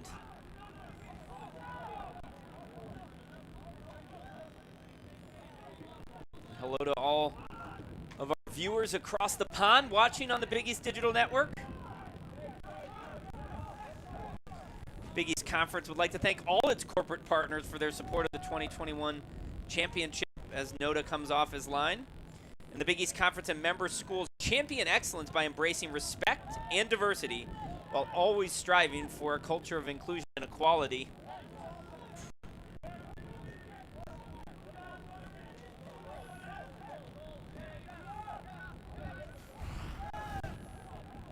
Tom, here's the Marquette goal. Thornton getting into a nice pocket of space and a great service. Their leading scorer, Lucas Sunnison. There's Thornton again, half a chance. Sliding tackle from Don. Important challenge there from Don. It's amazing what one goal can do to your confidence. And it's an assured challenge from Don. As that's an inch either way, and the referee's pointing to the spot.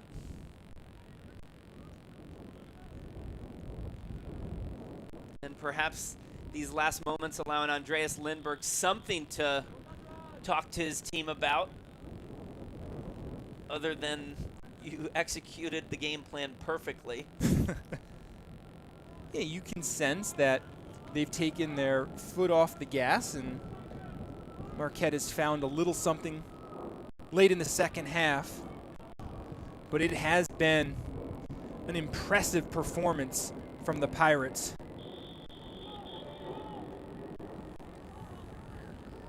Jake Barrett hasn't been many fouls recently, so said let me change that. So the caution issued to Jake Barrett. Marquette continued to play, but the clock is stopped as Barrett cautioned for this challenge. Tom, I'd say there have been worse in the game. Yeah, and he was fouling Nick Guido, who's entered for Marquette. But I would agree, there were some more rash challenges in that first half. It's Marquez. And Robinson, who's been good in this second half stint in particular. Soto. He and Merceberger combined, but a throw-in for Seton Hall. Dan Helfrich, Tom Greaser with you. A full afternoon of Big East action.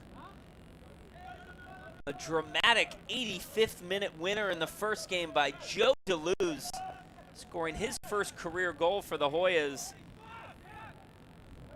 extending their unbeaten streak to 27 games spanning 2 seasons. Their Shaw Field winning streak over 3 seasons, but they will be put to a big test on Saturday. Don't miss that match on FS2 at 3 p.m. as Sal Marone earns his way into the referee's notebook. We had about 20 minutes where the chippiness went away, but last few minutes, more of what we saw in the first half. And as we look at James Boot, I wonder if Coach Lindberg might have to think about saving that man's legs a bit. Yeah, he covers a lot of ground, obviously, on every restart that Seton Hall has. And he's shown us a variety of balls that he can serve into the box. Luka Don, looping ball, headed away by Harvey Reed. Now, Wyman off his line.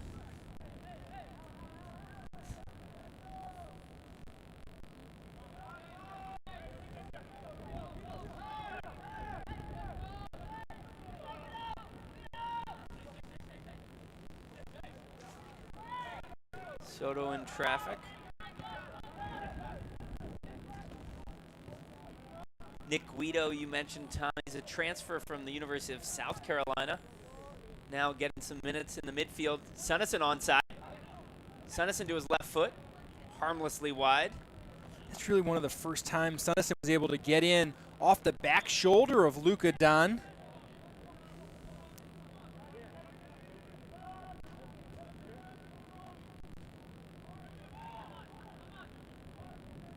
There's a good look at the first team all-conference performer for Marquette. An assist on the game today, but just not enough service for the number 9 of Marquette. Number 23, Zion Andrade, replacing number 14, Nate Echo. Tom, should this result hold, it'll be the first Big East championship appearance in 16 seasons. 2004, 16 seasons. This is the 2020 Big East title. Tom was questioning my math. What an accomplishment for Lindbergh in year 3. And of course, Georgetown going for their 4th straight title.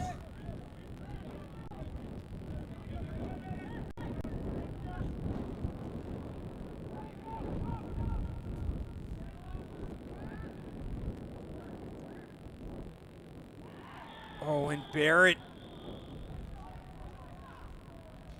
That'll be it for Jake Barrett. And we talked about this at halftime. All these challenges. And Jake Barrett with 2 yellow cards. Seton Hall will finish this match with 10 players. And Jake Barrett earning 2 yellow cards in 4 minutes. And it's just a frustrating moment. You can see the frustration on his face. He knows he earned that red card, and he knows as Seton Hall will play in its first Big East championship since 2004, he will not participate.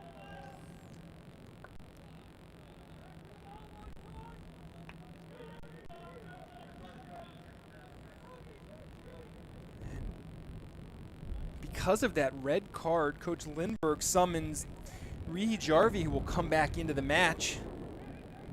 And J.P. Marin taking nothing for granted is... Well, and if Soto can find some magic. And the Golden Eagles here could find some magic, we could buckle up for an entertaining last 11 minutes. Soto on the ball, harmlessly over Nota. And here are 3 starters back in the game. Andreas Lindbergh not messing around.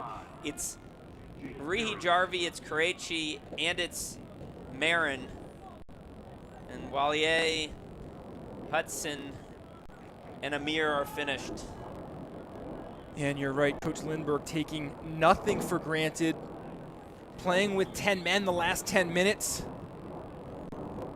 Does not want to give Marquette any life.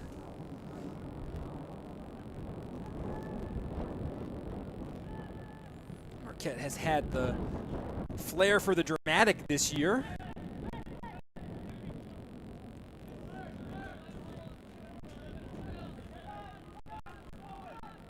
Some good skill from Soto. Soto gets by Krejci. Soto with some spring in his step. To the end line, great skill by Soto to the back post. And what a save by Nota. And that is the brilliance of the freshman of the year, Soto, showing off all of his skills. But Nota up to the challenge. Look at this dynamic freshman from Houston, Texas. And what a good hand and the quickness of Nota to get on that ball. Marquette attacking in waves now, up a man after the sending off of Barrett of Seton Hall. Here's Robinson. And a good challenge from Pex.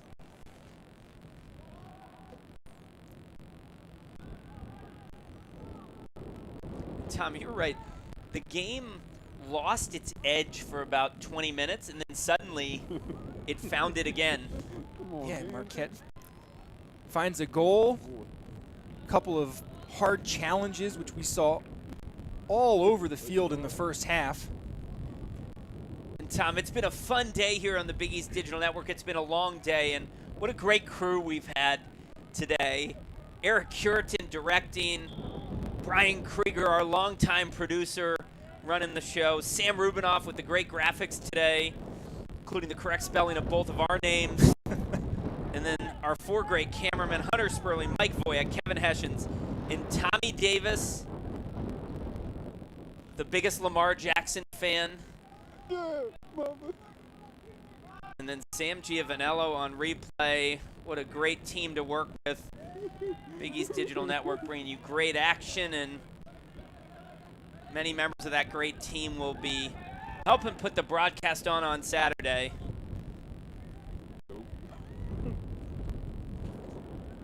And Tom Greaser, you've been solid today as well. It's been a pleasure. Here's Robinson. Tries to get by Reed Jarvie. Ooh, I felt that. Ooh, I felt all that. And then J.G. Griggs going to whistle a foul. J.P. Marin down. He got hit in the head. Ooh. Oh, that ball right on the chin. Oof. J.P. Marin said, I thought my day was done. And then Coach Lindbergh brings me back in the match and got one to the face. So just under 8 minutes remaining. And Tom, let's take a look at the 2 goals for the center back today, Mo Williams. Yeah, just a great second ball to the far post. Marquette loses Williams, and then they've had success to the back post all day on these restarts. A brace is quite the performance in the semifinal if you're a striker. What a moment for the center back. And Tom, that will be one of the tactical things I'm sure you and John Fanta will be seeing on Saturday, which is Seton Hall so dangerous on restarts against a makeshift Georgetown back line.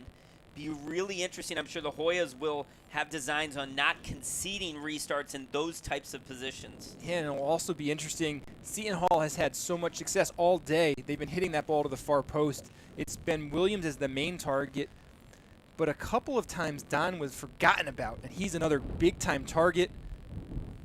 Will Boot look to change the service in the final? That man, Andreas Nota, has had a spectacular season for Seton Hall.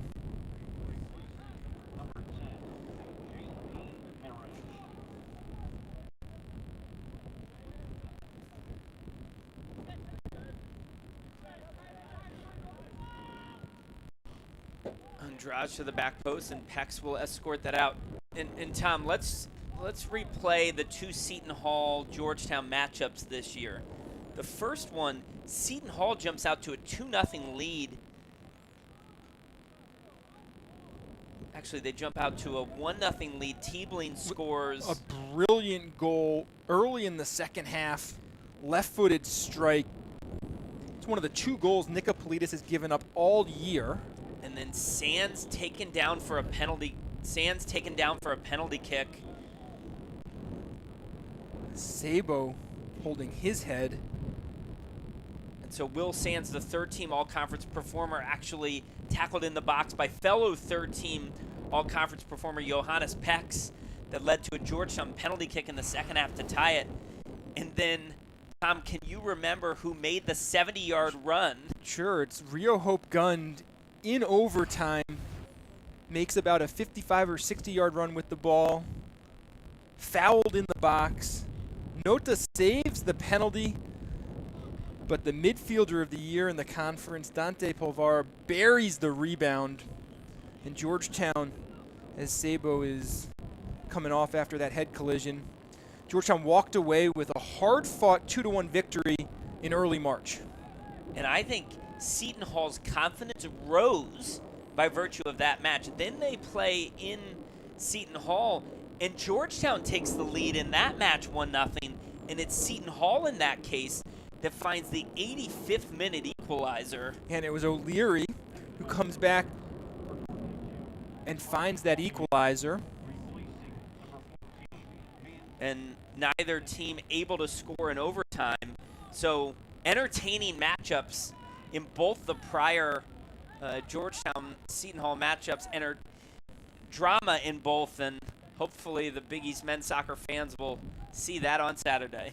And Dan, you talked about the confidence in early March, even though Seton Hall lost to Georgetown, but it was really, I think, the game before that this Seton Hall team really started to believe when they beat St. John's 1-0. That has carried over.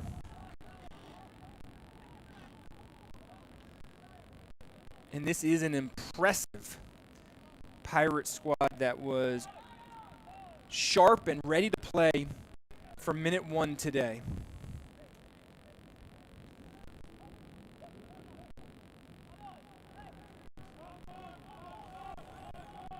Marquette up a player with the sending off of Jake Barrett. Andrade, Passarelli, now Sunnison.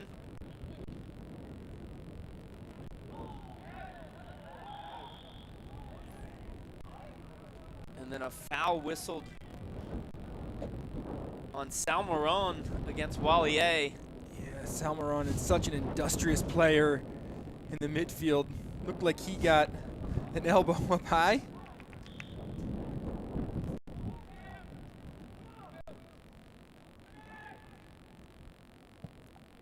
Note slips on the Shawfield turf.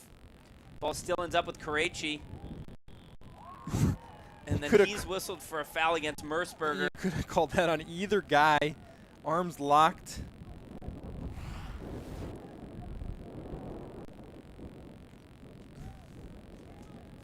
Under 5 minutes remaining. Do you own or rent your home? Sure you do, but fortunately Geico makes it easy to bundle your home and car insurance. It's a good thing too, because having a home's hard work, Tom. Go to geico.com, get a quote, and see how much you can save. Geico.com. It's easy. And Tom, Gatorade, also one of the great sponsors of the Big East Conference. The best are fueled by the best. Nothing beats Gatorade.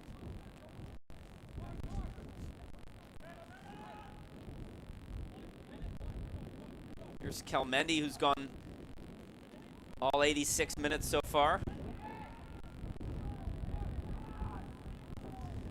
And Coach Lindbergh finally feels, I think, this game is in command, as he will soon summon a couple players who've not found the match yet. Actually, it's Monseba who's been in, and it'll be Hugo Keller. Another Swedish product. 6 Swedish players and 1 Swedish coach. As Rihi Jarvi, also from Scandinavia. Rihi Jarvi whistled for that foul. Another opportunity for Soto.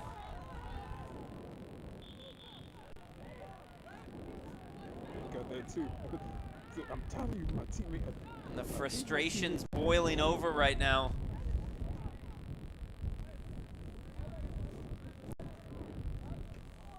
As we approach just 3 minutes remaining in the second semifinal.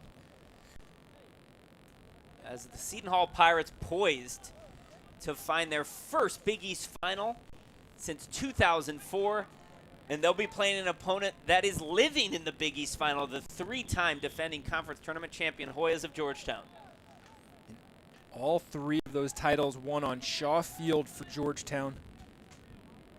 Soto a drive. Noda parries away to his left. Salmeron will track it down.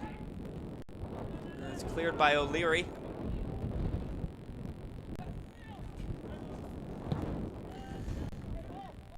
And Dan, this wasn't Marquette's day today, but what a job Coach Louis Bennett did this year. 13 newcomers to the program, losing one of their best players in program history, Luca Perpa. They won that Midwest division in the Big East, and they just ran into a buzzsaw today. Andrade and Rihi Jarvi collide, but I think the majority of the energy is officially sapped from this match.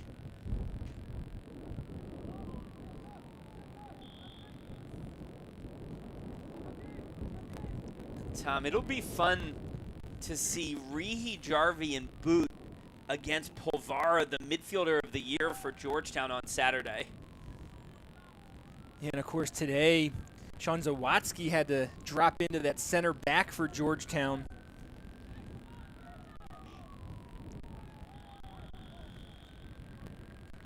But the sophomore Polvara has had an amazing season for Coach Weiss. And Boot. Salmaron already carded. Not enough there to find the second one. A little comment to James Boot as well. And the referee, I think, smartly not stopping the clock here. Although a collision there and a corner kick. And that will allow the substitution. And a good moment here for Hugo Keller, able to find some postseason action. And Boot will exit.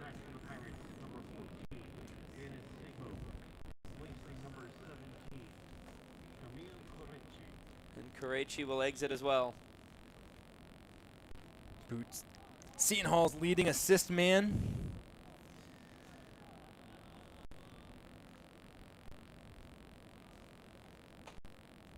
Tom, it'll be a fun one on Saturday.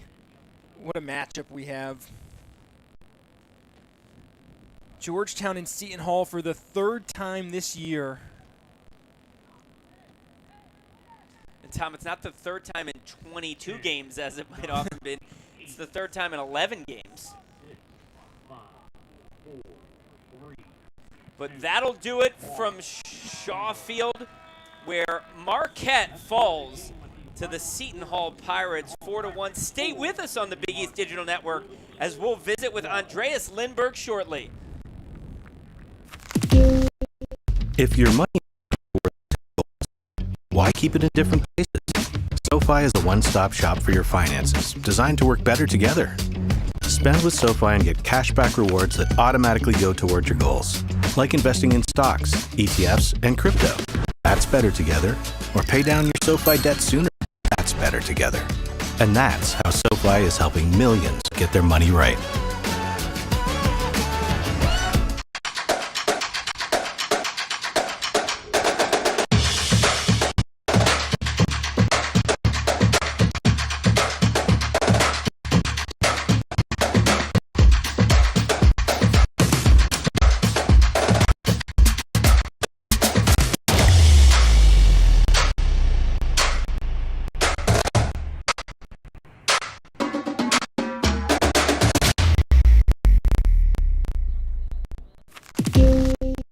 If your money is working toward goals, why keep it in different places? SoFi is a one-stop shop for your finances, designed to work better together.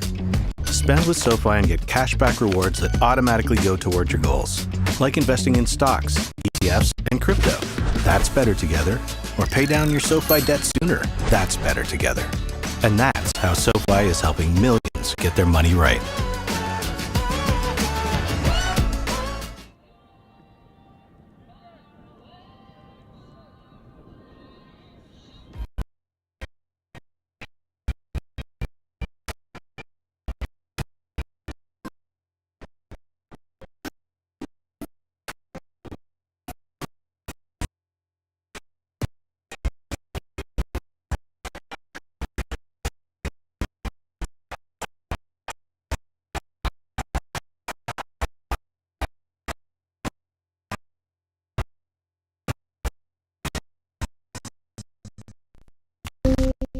If your money is working toward the same goals, why keep it in different places? one-stop shop for your finances, designed to work better together. Spend with SoFi and get cashback rewards that automatically go toward your goals, like investing in stocks, ETFs, crypto. That's better together. Or pay down your SoFi debt sooner. That's better together. And that's how SoFi is helping millions get their money right.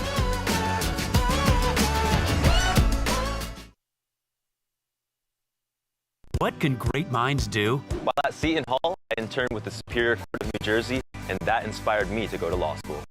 I am a physics and civil engineering major, and I want to work on infrastructure in underdeveloped countries. I'm the news director at one of the top college radio stations in the country. I'm working with my professor on research that could help athletes during sudden cardiac events. I started my own business, Classic Soccer Cleats, and I just sold it to a company in England. Come see for yourself what great minds can do.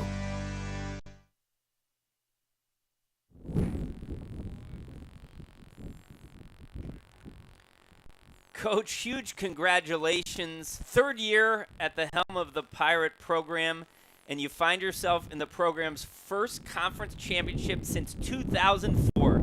How does that feel? Yeah, thank you. It feels great. Super happy. I'm proud of the boys. Maybe in the last 20 minutes we also had to see the game out. Maybe it wasn't the prettiest, but I'll take it. And yeah, super proud. And yeah, we got 2 days to get ready now. And Coach, coming into this match with the long layoff since March 27th, you told us your team would be mentally ready to play. They were physically ready to play as well. It looks like you haven't missed a beat. How impressed were you with that level of compete and energy from minute one? Yeah, I'm impressed, but I expected it from the boys. You know, they've been playing with a chip on their shoulder all year, and you know, Marquette is a great team, and I think the first 10 minutes was just a battle on both sides, fouls flying all over the place, and you know, some stuff happening. But yeah, I'm very happy with the boys, and yeah, great. Well, Coach, there's an expression, to be the best, you got to beat the best. And I imagine you're relishing the chance on Saturday to take on the three-time defending conference champions at home. Yeah, for sure. There's another saying, third time's the charm. Indeed there is, and 2 overtime battles. We're excited on the Big East Digital Network to have seen this matchup and to broadcast it nationally on Saturday. Huge congratulations and good luck on Saturday. Appreciate it. Thanks, guys. Good job, Coach.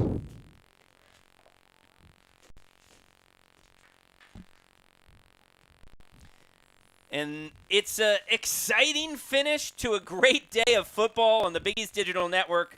Georgetown wins the opener in Seton Hall in dominating fashion. Wins the afternoon affair. Mo Williams, 2 goals. Sundell and Teebling also contributing. And we have the matchup that so many have wanted to see. As Coach Lindbergh said, the third matchup, the Hoyas and the Pirates on Saturday afternoon. It's been a great day of soccer in Washington, D.C. The final, Seton Hall 4, Marquette 1.